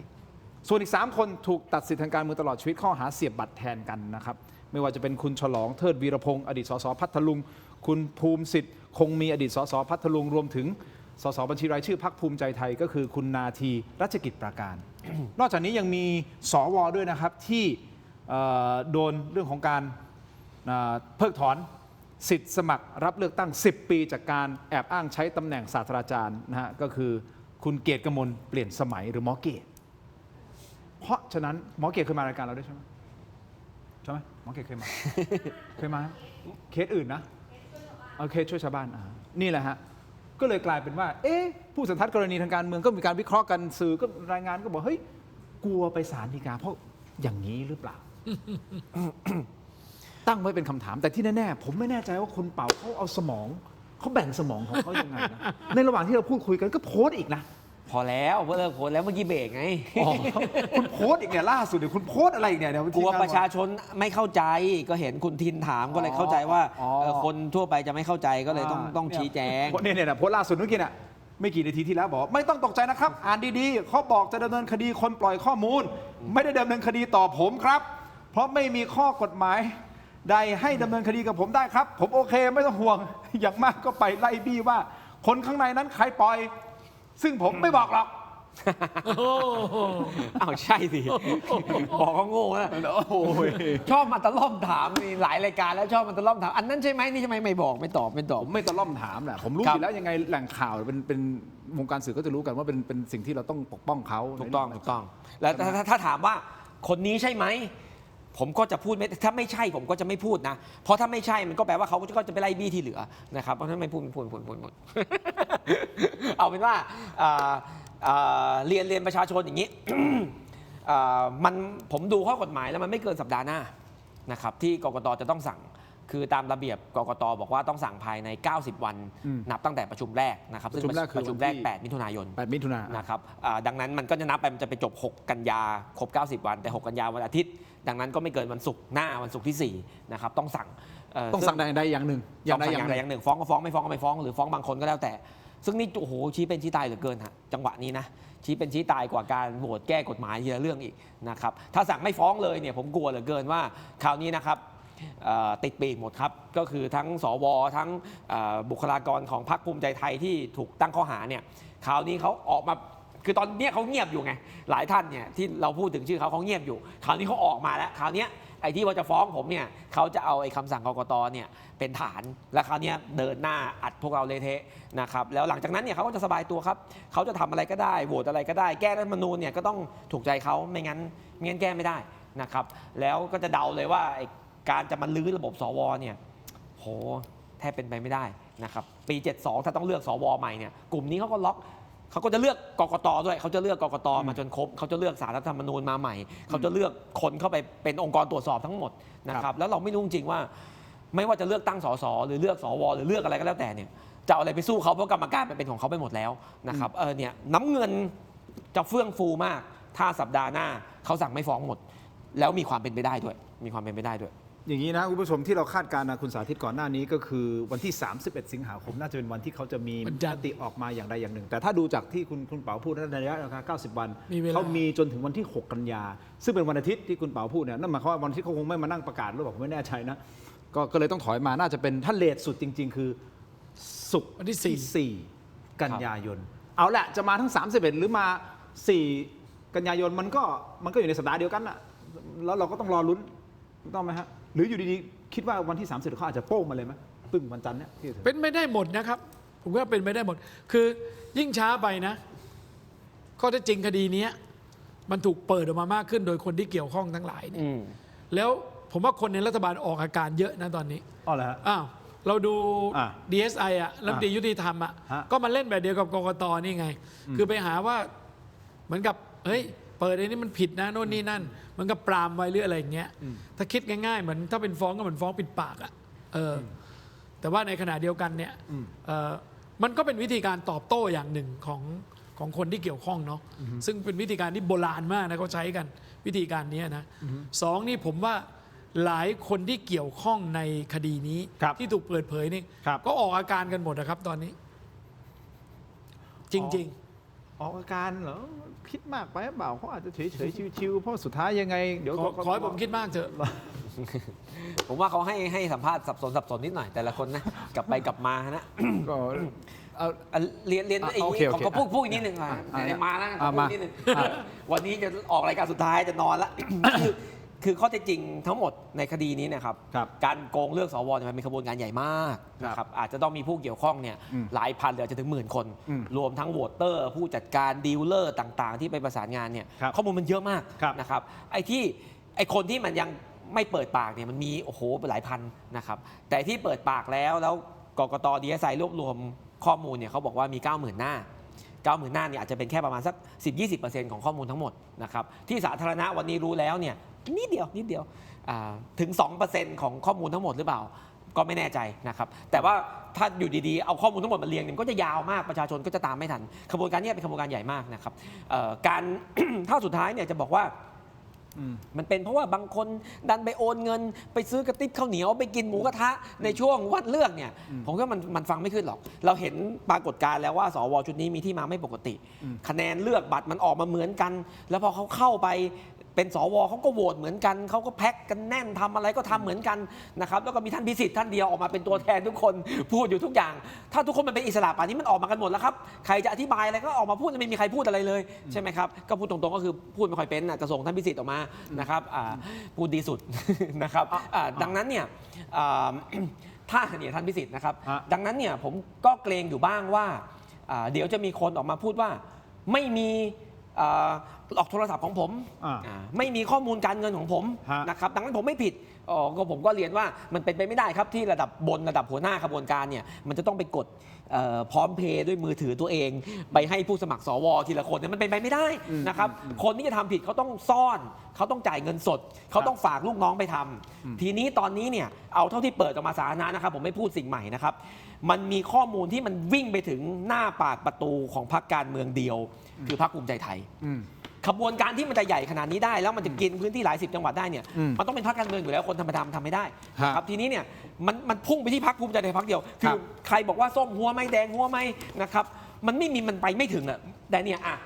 เช่นผู้ช่วยของท่านชลัดราชกิจปราการที่ไปโทรหาผู้สมัครสวนะครับเช่นคุณสุบินผู้ช่วยของท่านพิชัยชมพูพลที่ไปโอนเงินให้ผู้สมัครสวท่านสมเจตลิมประพันธ์สสสุโขทัยของพรรคภูมิใจไทยนะครับหรือท่านนภินทรอะไรทั้งหมดเนี่ยคือมันไปจ่ออยู่ที่ปากประตูแล้วถ้าท่านอนุทินจะบอกว่าผมไม่เกี่ยวผมไม่รู้เรื่องผมไม่ได้กดพร้อมเพย์ชื่ออนุทินเนี่ยผมว่ามันไม่เพียงพอนะครับก็ชวนประชาชนติดตามดูข้อมูลมันเยอะมากเนี่ยกระจัดกระจายแต่ไม่หมดมีหลายคนเกี่ยวข้องแต่มันไปถึงหน้าบ้านของพรรคภูมิใจไทยทุกเส้นวิ่งไปที่นี่นะครับส่วนกกตจะสั่งยังไง เดี๋ยวจะสั่งเงี้ยเดานะ คุณอนุทินไม่ได้กดพร้อมเพย์ด้วยตัวเองดังนั้นจึงไม่ลงโทษพรรคภูมิใจไทยเดี๋ยวมันจะออกอย่างเงี้ย เอาอย่างนี้คุณเป๋ามีคนบอกเลยบอกเสมหะเยอะอมไมบาซินหน่อย มา ขอหน่อย เสียหายหมดแล้วพูดทุกวันเลย ไหนๆไมบาซินแล้วให้ดื่มพักดื่มน้ำผมขอนิดเดียวขั้นเวลานิดนึงให้คุณเป๋าได้หายใจแล้วได้ดื่มน้ำแล้วเดี๋ยวจะถามคุณสาธิตต่อนะครับแต่ที่แน่ๆมีหนึ่งคำถามที่ผมอยากจะถามคุณเป๋าแบบจากใจจริงเลยพี่ฮะไม่โอเคคือผมจะไม่บอกผมจะไม่เปลี่ยนชื่อของคุณยิ่งชีพเป็นพลีชีพนะฮะ ผมจะไม่พูดอย่างนั้นแต่ผมกำลังจะบอกว่าคุณยิ่งชีพเนี่ยกำลังพลีชีพในหลายๆเรื่องเพราะฉะนั้นคำถามของผมจะถามคุณยิ่งชีพยังไม่ต้องตอบตอนนี้คือว่าแล้วคุณทำทั้งหมดนี้ไปเพื่ออะไรหรือว่าคุณคิดว่าคุณมีแบ็คที่ดีในการไม่กลัวที่จะฟาดเอาก็เอาติดคุกก็ติดคุกลุยก็ลุย หรือยังไงแต่ที่แน่ๆผมขอขอบคุณเม็ดอมซิงพลัสผลิตภัณฑ์ไมบาซินจากเกรเตอร์ฟาร์มานะฮะพี่สาธิตครับนะท่านสาธิตนะฮะ แล้วเรา นี่นะ ให้ผมอมก่อนแล้วให้พี่สาธิต ได้ฮะคุณอมก่อนได้เลยฮะนี่นะครับ มารายการนี้เพราะยาอมนี่แหละ ใช่กล้องจะถ่ายตอนผมอมไม่จะได้สปอนเซอร์ นี่ มี 3 สูตรที่มีคุณประโยชน์จากวิตามินหลากหลายชนิดครับเม็ดอมซิงพลัสวิตามินซีและโคคิวเทนกลิ่นองุ่นมะนาวเม็ดอมซิงพลัสลูทีนและบิเบอรี่กลิ่นแบล็คเคอร์เรนต์เม็ดอมซิงพลัสเบต้ากลูแคนกลิ่นสตรอเบอรี่นะครับซิงมีส่วนช่วยในการทำหน้าที่ของระบบภูมิคุ้มกันและกระบวนการต่อต้านอนุมูลอิสระถ้าเจ็บคอไอหรืออยากเสริมภูมิคุ้มกันเลือกไมบาซินจากเกรเตอร์ฟาร์มาหาซื้อได้ที่ร้านสะดวกซื้อซุปเปอร์มาร์เก็ตและร้านขายยาทั่วประเทศไมบาซินจากเกรเตอร์ฟาร์มาก้าวสู่60 ปีอย่างมั่นคงและยั่งยืนขอบคุณไมบาซินนะฮะที่อยู่เคียงข้างถกไม่เถียงนะครับคุณผู้ชมได้ให้คุณยิ่งชีพอมแล้วก็พักเสียงแป๊บหนึ่งนะฮะผมขออนุญาตนิดเดียวตัดภาพกลับมานิดนึงคุณสาธิตผมว่าประเด็นนี้สำคัญเพราะว่ามันเกี่ยวข้องคุณยิ่งชีพด้วยแต่เดี๋ยวให้เขาพักแป๊บหนึ่งอย่างนี้ฮะตอนนี้สื่อเริ่มมีรายงานออกมาแล้วผมเกรงว่าจะเกิดการตีความผิดอันนี้คุณสาธิตอาจจะช่วยผมดูนิดนึงเอาสิ่งที่กกต.แถลงมานิดนึงได้ไหมฮะเอาขึ้นมาก่อนซึ่งกกต.เพิ่งทำหนังสือแถลงไปเมื่อสักครู่นี้แล้วผมอ่านไปแล้วนะคุณผู้ชมกำลังขึ้นนี่ฮะนี่นะครับซึ่งกกต.พูดอย่างนี้นะผมอ่านอีกครั้งหนึ่งนะครับบอกว่านายคันชิตเจริญอินทร์รองเลขาธิการคณะกรรมการการเลือกตั้งเข้าแจ้งความณกองบังคับการปราบปรามกองบัญชาการตำรวจสอบสวนกลางเพื่อดำเนินการตามกฎหมายกรณีไอลอเผยแพร่เอกสารความเห็นของนายคันชิตเจริญอินทร์รองเลขากกต.ซึ่งขณะนั้นปฏิบัติหน้าที่แทนนายแสวงบุญมีอะไรก็แล้วแต่การดำเนินการดังกล่าวเป็นไปเพื่อให้ข้อเท็จจริงได้รับการตรวจสอบตามกระบวนการของกฎหมายเอาเป็นว่าถ้าเป็นผมตีความตรงนี้คุณเป๋าพูดถูกนะพี่สาธิตคุณสาธิตช่วยดูนิดนึงเขาไม่ได้ฟ้องไอลอใช่ไหมยังไม่มีฟ้องตัวบุคคลใดเลยใช่ไหมฮะถ้าอ่านตาม ใช่ครับ ประชาสัมพันธ์แล้วผมให้ข้อสังเกตนะคุณคันชิตเนี่ยในฐานะรองเลขาเนี่ยไปฟ้องว่าข้อมูลที่มีการเปิดกันอยู่เนี่ยเป็นข้อมูลของเขาแล้วใครเอาของเขามาเปิดเนี่ยก็ฟ้องคนนั้นแล้วก็ยังไม่ได้บอกว่าฟ้องใครยังไม่ได้บอกฟ้องใหญ่หรอกแต่ว่าตอนนี้สื่อเนี่ยเพื่อความเป็นธรรมนะเดี๋ยวจะสับสนเพราะว่าอย่างสื่อผมไม่ต้องเอาสื่อขึ้นมาไม่ต้องเอาภาพสื่อขึ้นมาไม่ต้องบอกแต่เอาให้คุณผู้ชมติดตามแต่ว่ามันมีสื่ออย่างเงี้ยให้พี่ดูเนี่ยด่วนกกต.แจ้งความดำเนินคดีไอลอเปิดเอกสารความเห็นรองเลขาธิการคดีหัวสวนะยันยึดหลักความถูกต้องนี่ผมถึงบอกนี่คือหนึ่งนะมีอันนี้อันนึงสำนักงานกกต.แจ้งความดำเนินคดีไอลอเนี่ยช่องไหนอะมาอันนี้เราไม่พูดอันนี้เราอยู่ในวิชาชีพเดียวกันไม่เป็นไรเอาไปว่าคุณเป๋าให้คุณเป๋าชี้แจงดีกว่าว่าจากหนังสือคุณสาธิตก็พูดแล้ว ท่านลองหัวหน้าพรรคประชาธิปัตย์อ่านถ้าอ่านตามตัวหนังสือไม่ได้บอกว่าไม่ได้บอกว่าแจ้งความดำเนินคดีใคร แสดงว่าไม่ได้แจ้งความไอรอ เขาแจ้งความกรณีที่มีการเปิดข้อมูล โอเค อันนี้เข้าใจตรงกันคุณเป๋าอธิบายนิดนึงอันนี้นึกพอยังหรือยังจะพักต่อ ได้ผมถึงต้องโพสต์ในรายการไงกลัวมันเข้าใจผิดไปไกล ระหว่างที่คุณทินพูดผมก็เลยโพสต์ไปด้วยผมเข้าใจเขาไม่ได้บอกว่าเขาแจ้งความไอรอเขาบอกว่าเขาแจ้งความกรณีที่ไอรอเปิดแต่ผมไม่ได้ทำอะไรผิดผมยืนยัน อยู่ตรงนี้แหละ เดี๋ยวเพื่อความเข้าใจที่ตรงกันคุณผู้ชมครับไหนๆก็ไหนๆแล้วไปต่อได้ไหมฮะขอขอบคุณอ้วยอันโอสถนะครับคุณผู้ชมครับนี่คือยาดมสมุนไพรตามมังกรทองเมื่อสักครู่นี้คุณยิ่งชีพก็ดมไปหลายปื้ดนะคุณสาธิตด้วยนะ ให้ใช่ไหม มอบให้นี่ครับ ขอบคุณครับ นี่คือยาดมสมุนไพรตามมังกรทองจากอ้วยอันโอสถแต่วันนี้ขอแนะนำครับยาน้ำแก้ร้อนในเขากุยจากอ้วยอันโอสถเช่นเดียวกันนะครับบรรเทาไข้ตัวร้อนทานได้ทั้งเด็กและผู้ใหญ่นะครับมีจำหน่ายตามร้านขายยาทั่วประเทศอ่านคำเตือนในฉลากและเอกสารกำกับผลิตภัณฑ์ก่อนใช้นี่คือยาน้ำแก้ร้อนในเขากุยจากอ้วยอันโอสถนะครับขอบคุณอ้วยอันโอสถที่อยู่เคียงข้างถกไม่เถียงนะครับคุณผู้ชมไหนๆก็ไปต่อนิดนึงครับก่อนที่จะสนทนากันกับทั้งสองท่านนะครับน้ำปลาแท้ตราทิพรสครับนี่คือน้ำปลาที่ทุกบ้านทุกร้านต้องมีครับกลิ่นหอมและรสชาติกลมกล่อมนะฮะจะเหยาะจิ้มหรือปรุงรสแกงผัดทอดได้หลากหลายเมนูครับเข้าถึงรสชาติอาหารไทยที่คุ้นเคยด้วยกระบวนการผลิตที่มีคุณภาพได้มาตรฐานส่งออกไปจำหน่ายทั่วโลกเลยนะครับน้ำปลาแท้ตราทิพรสนะฮะหาซื้อได้ง่ายตามห้างสรรพสินค้าชั้นนำร้านสะดวกซื้อและร้านค้าทั่วไปนอกจากนี้ยังสามารถสั่งซื้อช่องทางออนไลน์ที่ Shopee Lazada Tops ออนไลน์และ Macro Pro นะครับมีจำหน่ายทั้งแบบขวดเดียวแบบแพ็คและยกลังนะฮะแค่มีทิพรสก็อร่อยครบรสนะครับคุณผู้ชมขอบคุณทิพรสนะฮะที่อยู่เคียงข้างถกไม่เถียงนะครับต่อกันอีกนิดนึงคุณผู้ชมเพราะการเลือกอาหารแมวสักมื้อไม่ใช่เรื่องง่ายๆนะครับวันนี้ขอแนะนำอาหารแมวเหมียวอาหารแมวเหมียวนะครับเป็นอีกหนึ่งตัวช่วยสำหรับคนรักแมวเหมียวอร่อยมีประโยชน์สารอาหารครบถ้วนและสมดุลถูกใจเหมียวครับให้ทุกมื้อของน้องแมวเป็นมื้อแห่งความสุขที่คุณมั่นใจได้หาซื้อได้ที่ร้านเพชช็อปและห้างสรรพสินค้าทั่วประเทศอาหารแมวเหมียวนะฮะมีโอเมก้า 3 วิตามิน E พรีไบโอติกนะครับและผลิตจากเนื้อสัตว์แท้ นะครับ คุณผู้ชมผมรู้ฮะทุกครั้งที่ผมแนะนำเหมียวก็จะมีคนบอกว่าพี่ทินลองสิว่ามันอร่อยจริงไหม ผมบอกอันนี้เขามีวิธีการในการตรวจสอบว่ามันอร่อยนะครับคุณผู้ชมนะครับต่อกันที่ห้องน้ำที่ดีนะฮะมันสะท้อนถึงภาพลักษณ์และรสนิยมที่ดีนะครับคุณผู้ชมแอปซิโรโนผลิตภัณฑ์ดับกลิ่นโถปัสสาวะชายที่จะเปลี่ยนห้องน้ำของคุณให้หอมสะอาดมีระดับนะครับเหมาะอย่างยิ่งสำหรับโรงแรมร้านอาหารและทุกครัวเรือนมีให้เลือกใช้งานทั้งแบบแผ่นชีทแบบก้อนและแบบแขวนสำหรับสุภาพสตรีนะครับมาสร้างความประทับใจนะฮะด้วยความสะอาดและกลิ่นหอมเลือกกลิ่นที่ดีกว่าให้กับห้องน้ำของท่านนะครับด้วยแอปซิโรโนนะครับหาซื้อได้แล้ววันนี้ที่ Shopee Lazada TikTok และ thailandpostmart.com thailandpostmart.com ร้านไทย Detergent Shop นะครับขอบคุณมากๆครับแอปซิโรโนนะครับมอบให้ทั้งสองท่านท่านสาธิตครับขอบคุณครับและคุณยิ่งชีพในระหว่างนี้ให้คุณยิ่งชีพได้พักเสียงด้วยนะครับ ต่อกันที่ เขากุยนี่ให้ไหม เขากุยน้องดูเขากุยพี่เขาหน่อยมานวัตกรรมใหม่ BrainTech Tri Screen นะครับเป็นจอเสริมสุดล้ำที่สามารถทำงานพร้อมกันได้ถึง 4 หน้าจอในเวลาเดียวกันครับด้วยความคมชัดระดับ Full HD และการเชื่อมต่อที่แสนง่ายเพียงเสียบสาย USB Type C ก็พร้อมใช้งานได้ทันทีครับน้ำหนักเบาด้วยพกพาสะดวกกดเข้าไปที่หน้า Facebook Tero Digital นะครับอย่าพลาดตอนสั่งซื้อใส่โค้ด Let's Play AI Let's Play AI รับส่วนลดทันที 2,000 บาทเลยนะครับขอบคุณมากๆครับ BrainTech Tri Screen นะครับและสุดท้ายสุดอยากเชิญชวนทุกท่านเชิญชวนทุกท่านไปชมละครเวทีสุดแซ่บแห่งปีนะครับเมืองมารยา The Musical ครับเป็นการเชือดเฉือนกันระหว่างเพียงดาวกับดีนี่เพื่อชิงความเป็นหนึ่งในวงการบันเทิงครับขนทัพนักแสดงแถวหน้าผมบอกแล้วผมไปดูมาแล้วนะครับอยากให้ทุกท่านไปดูเช่นเดียวกันไม่ว่าจะเป็นคุณแพทสุธาสินีนะครับอูแมนดาออดัมเจมส์มานะครับยังมีคุณหญิงรัฐาด้วยนะฮะและนักแสดงอีกมากมายคุณชายชาตโยโดมนะครับยังมีคุณนนท์ด้วยนะฮะบอกได้แล้วฮะนักแสดงมากฝีมือมากมายจะแสดงแล้วนะครับวันนี้จะแสดงยาวๆไปถึงวันที่ 27 กันยายนครับ 27 กันยายนนี้ที่เมืองไทยรัชดาลัยเธียเตอร์นะครับสามารถซื้อบัตรได้ที่ไทยทิเก็ตเมเจอร์ทุกช่องทางแนะนำครับไปดูจริงๆครับมันบ่งบอกอะไรหลายอย่างแล้วมันเอามาอัพพลายในชีวิตการเมืองได้ด้วยนะ การเมืองคือการแสดงการละครแบบหนึ่งไม่แน่ใจ เมืองมารยาเนี่ย เมืองมารยา โอเค คุณสาธิตในมุมของคุณสาธิตมองว่าสิ่งที่คุณเป๋าทำก่อนที่ผมจะไปถามเขาเองเลยนะออกมาเปิดขนาดเนี้ยคือแน่นอนคุณเป๋าไม่อยากจะให้เปลี่ยนชื่อเขาเป็นพลีชีพ เพราะว่าจริงๆชื่อเขาคือยิ่งชีพ โอเค แต่ผมบอกตรงๆว่าสิ่งที่เขาทำคือเขากำลังพลีชีพทำอยู่ คุณสาธิตมองนะครับ ผมยืมคำพูดอาจารย์วิชามาหาคุณนะครับ บนเวทีวันนี้อาจารย์วิชาเนี่ยท่านเป็นผู้อาวุโสคนหนึ่งในการเมืองในประเทศไทยเนาะ ถูกครับ ที่เป็นถึงกรรมการปปชแล้วก็เป็นคนที่รักความซื่อสัตย์สุจริตพูดง่ายๆว่างั้นเขาบอกเขาชื่นชมคุณยิ่งชีพกับคุณไอติมนะครับที่ออกมาเปิดเผยเรื่องหัวสวเนี่ย ครับ เขาใช้คำว่าทั้งสองคนนี้คือตัวอย่างที่ดีที่สุดของคำว่าสำนึกพลเมือง คือประเทศที่เป็นระบอบประชาธิปไตยมันเดินได้เนี่ยไม่ใช่แค่มีรัฐบาลที่ดี หรือองค์กรอิสระหรือระบบราชการที่ดี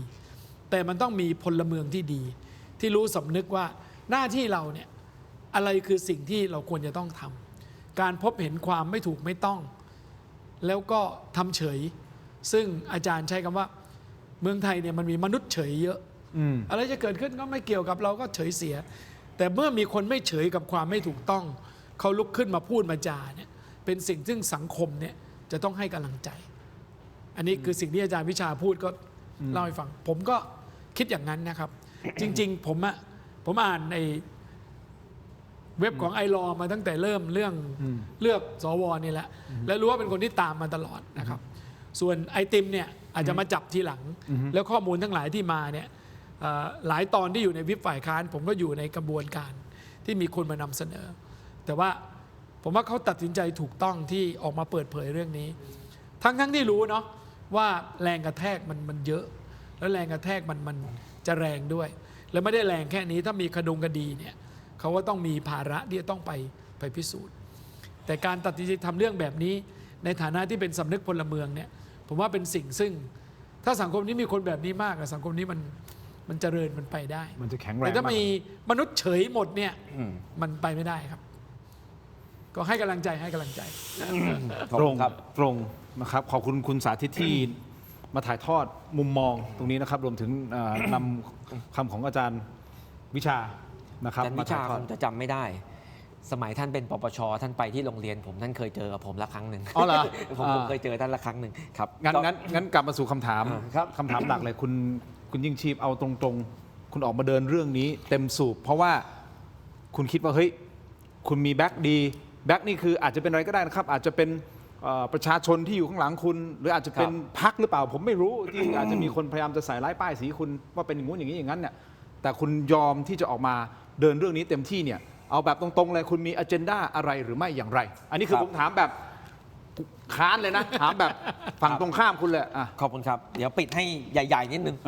เอามาจัดมา ผมไม่มีแบ็คอะไรเลย อืม นะครับ แต่ผมไม่ถึงกับเป็นคนที่ไม่มีทรัพยากร ผมทำงานมานานนะครับ ผมมีทีมงาน มีผู้ติดตามเพจมีคนรู้จักอยู่บ้างนะครับ ดังนั้นพอพูดแล้วมันก็อาจจะมีน้ำหนักกว่าประชาชน1คนที่ไม่เคยมีใครรู้จักเลยแล้วออกมาพูดนะครับผมเจ็บมากเรื่องนี้ เรื่องเลือกสวปี 67 เนี่ย เพราะว่าเราทำมาตั้งแต่ต้น เราอ่านรัฐธรรมนูญตั้งแต่เป็นร่าง เราก็ว่ามันแปลกๆเว้ยยังไม่ค่อยเข้าใจ พอมันจะเลือกจริง เราก็ว่ามันไม่ค่อยดีนะแล้วก็ไปสังเกตการไปติดตามดูตั้งแต่วันรับสมัคร ตั้งแต่วันเลือกระดับอำเภอจังหวัดประเทศ ก็เห็นความเพี้ยนๆมาเรื่อย แต่ไม่ได้คิดเลยจนกระทั่งถึง 26 มิถุนาว่ามันจะใหญ่ขนาดนี้ จนนาทีแรกที่เห็นคนเสื้อเหลืองมันเดินมาเฮ้ยทำไมคนแม่งใส่เสื้อเหมือนกันหมดเลยวะแล้วพอผ่านรอบเช้าเฮ้ยบุรีรัมย์มันเข้ารอบหมดเลยเว้ยอ่างทองมันเข้ารอบหมดอำนาจเจริญเข้ารอบหมดเนี่ยประมาณบ่ายสองของวันที่26 มิถุนาเนี่ยผมถึงเพิ่งมันเอากันขนาดนี้เลยเว้ยตลอดเวลา2 ปีที่ผ่านมาอยากรู้ข้อเท็จจริงมาก แต่มันไม่ได้หาง่ายๆ ว่าใครจะออกมาบอกว่าใครจ่ายเงินให้ใครนะครับก็เก็บข้อมูลแต่ที่มันอยู่ข้างนอก เช่น ดูคะแนนดูใบสมัครที่มันผิดปกติ แล้วดูว่าไอ้ใบสมัครที่มันผิดปกติพวกเนี้ยมันไปโหวตให้ใครมันถึงได้คะแนนเยอะขนาดนี้เนี่ยก็ทำอย่างเงี้ยมาตลอด2 ปีจนมาถึง ปีนี้นะครับทีนี้เนี่ยพอมาถึงปีนี้เนี่ยอยู่ก็ได้ข้อมูลมา อ้าวเหรอ อยู่ไม่ได้ทำอะไรเลยนะฮะผมไม่ อยู่ได้ข้อมูล ผมคงไม่สามารถเดินเข้าไปในสำนักงานกกตแล้วก็ถามว่าใครจะเป็นสายให้ผมเอาข้อมูลมาให้มันหาไม่เจอหรอกนะครับอยู่ๆคนที่เขาเห็นว่าเราทำจริงเขาติดต่อเรามาเองแวบแรกตอน ได้อ่านโอ้โหมันช็อกนะแล้วมันเจ็บนะไอสิ่งที่เราอยากรู้มาแล้วประชาชนก็อยากรู้มันทำกันอย่างนี้เองเว้ยได้อ่านทีละเรื่องปากคำพยานทีละคนแล้วมันยากนะกว่าจะอ่านจบแล้วแมป ภาพทั้งหมดทั้งปวงขึ้นมาซึ่งถ้าไม่ติดตามมาตั้งแต่ต้นเนี่ยอยู่โยนไฟล์ให้อ่านเลยเนี่ยพันหน้าเนี่ยก็ไม่รู้จะเข้าใจไหมแต่ผมตามตั้งแต่ต้นผมจำได้แล้วพูดถึงสตูลหมายถึงใครพูดถึงอำนาจเจริญหมายถึงใครเนี่ยมันเราอ่านเรารู้เรื่องเนาะพอเรารู้เรื่องปุ๊บเราเข้าใจแล้วเนี่ยไอ้คนนั้นอะที่มันให้เราเนี่ยมันเสียสละกว่าเราเยอะเขาอยู่ข้างในอ่ะเขาเห็นแล้วว่าเขารวบรวมเขาไปสอบพยานมาเขาไปเก็บหลักฐานทั้งหมดมาเขาเห็นแล้วว่ากระบวนการแบบเนี้ยเดี๋ยวสั่งจบเขาทำอะไรไม่ได้เขาอึดอัดอ่ะคือถ้าเขาไม่อึดอัดมากเขาไม่เอามาให้เราหรอกถูกปะเขาก็ปล่อยกระบวนการตามหน้าที่มันเดินไปเขาอึดอัดมากเขาเจ็บมากเขาเอามาให้เรา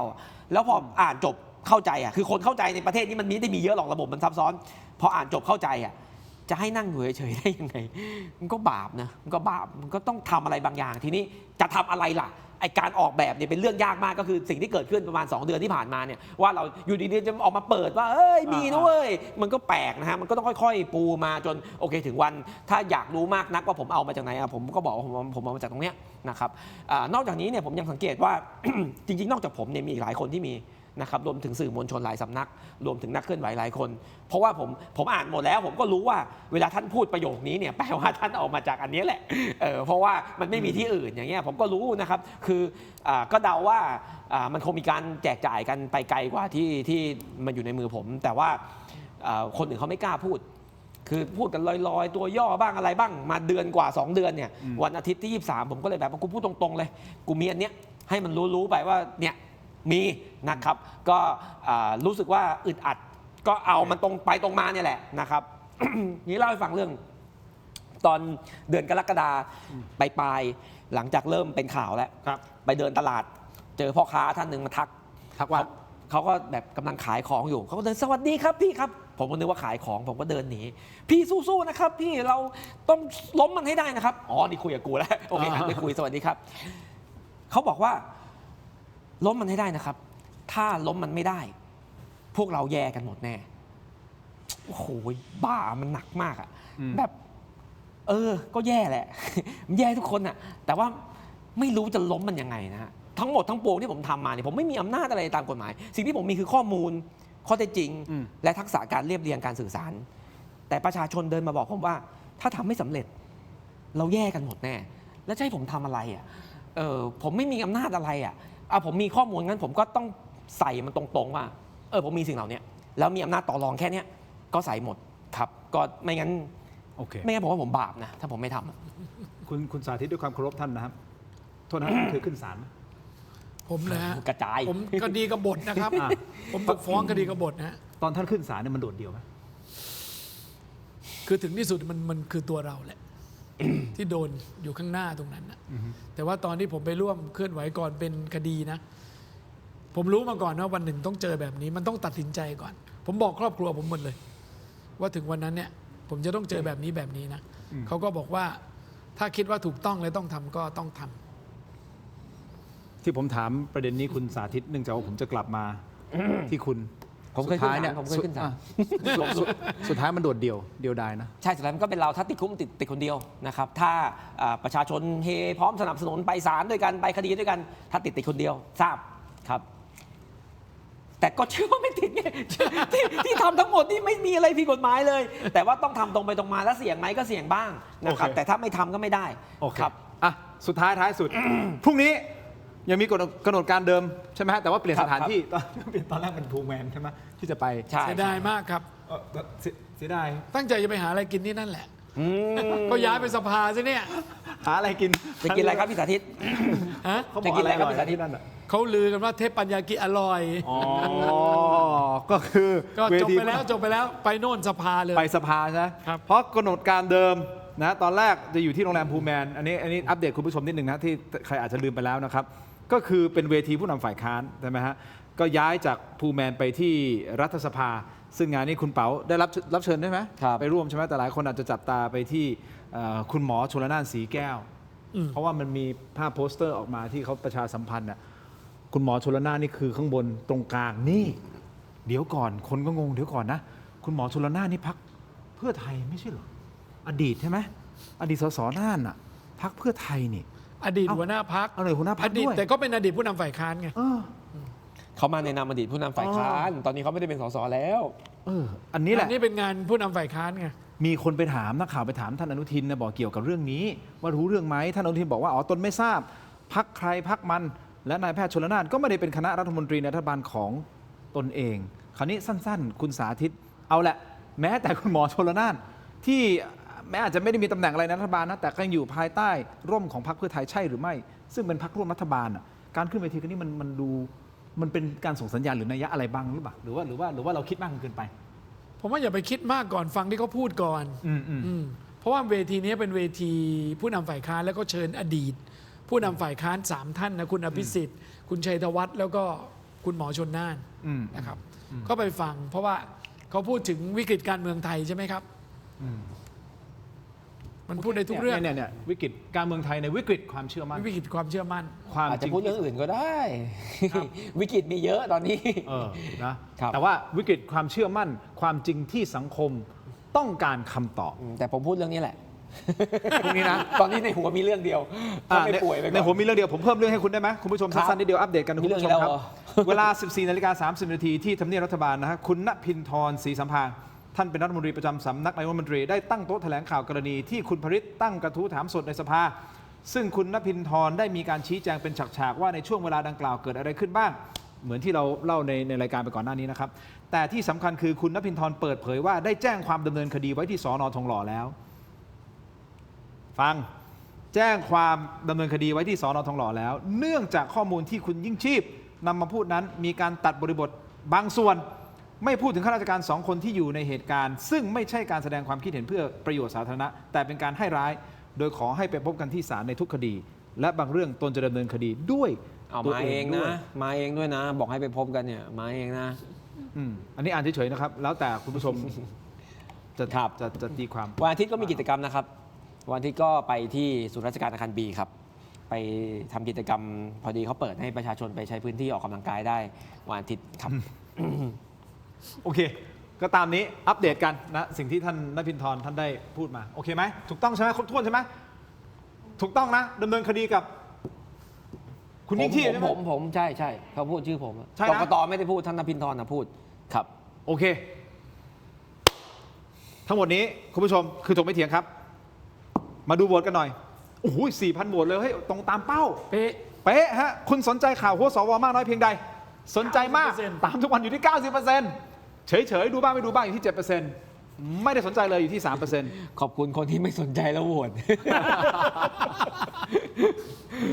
เพราะว่าถ้าไม่สนใจจริง ๆเขาจะไม่ให้มาโหวตเลย กดโหวตก็แสดงว่าสนใจแล้ว อย่างนี้นะครับคุณผู้ชมครับ สุดท้ายในมุมของสื่อเรานำเสนอนะฮะให้รอบด้านมากที่สุดด้านเป็นกลาง ผมไม่ตัดสินไม่ยืนยันอะไรทั้งสิ้น แต่วันนี้เชิญคุณยิ่งชีพมาคุณสาธิตมาก็มุมมองของทั้งสองท่าน คุณผู้ชมตัดสินเอานะคุณผู้ชมเชื่ออย่างไหนอะไรยังไง ก็เปิดโอกาสเปิดพื้นที่ให้กับฝั่งที่ถูกกล่าวหาด้วยนะไม่ใช่ว่าทีมงานของพยายามไม่พยายามก็พยายามติดต่อนะฮะเรียนเชิญถ้ามาได้ก็เรียนเชิญมาพูดโดยเฉพาะกกตหรืออะไรก็แล้วแต่ผมเข้าใจว่ากกตช่วงนี้อาจจะยังไม่อยากพูดอะไร ก็รอให้ท่านตัดสินว่าตกลงจะยังไง ไม่ว่าจะเป็นวันที่ 31 สิงหาหรือว่าอาจจะเป็นวันที่ 4 กันยายนเลยก็ได้ ก็ต้องติดตามกันต่อไป ขอบคุณทุกท่านสำหรับการติดตามนะครับ ขอให้ทุกท่านมีความสุข ความทุกข์อย่าได้ใกล้ ความเจ็บไข้อย่าได้มี ขอให้มีความสุขสวัสดีนะครับ มีอะไรอีกไหมฮะ อ๋อ วันอาที่เจอกันครับ ตอนบ่ายสองครับผม อ๋อ เล่นกีฬาหน้ากกต ศูนย์ราชการอาคารบีครับ โอเคไหม ถ้าผมไม่ป่วยไปก่อน ผมจะไปวิ่งครับ งั้นคุณรีบไปพักซะ ต้องออกกำลังกายครับ รีบ ผม ไปพักซะนะครับ ท่านสาธิตครับ ขอบคุณครับ ขอบคุณมากครับ ท่านรองหัวหน้าพรรคประชาธิปัตย์ขอบคุณผู้อำนวยการไอรอ ขอบคุณครับ สวัสดีครับ ขอบคุณ เดี๋ยวเอายา ผู้ชม ไปกินก่อน ที่ติดตามทั้งหมดที่กระตุ้นเทียงลาไปก่อนครับ สวัสดีครับ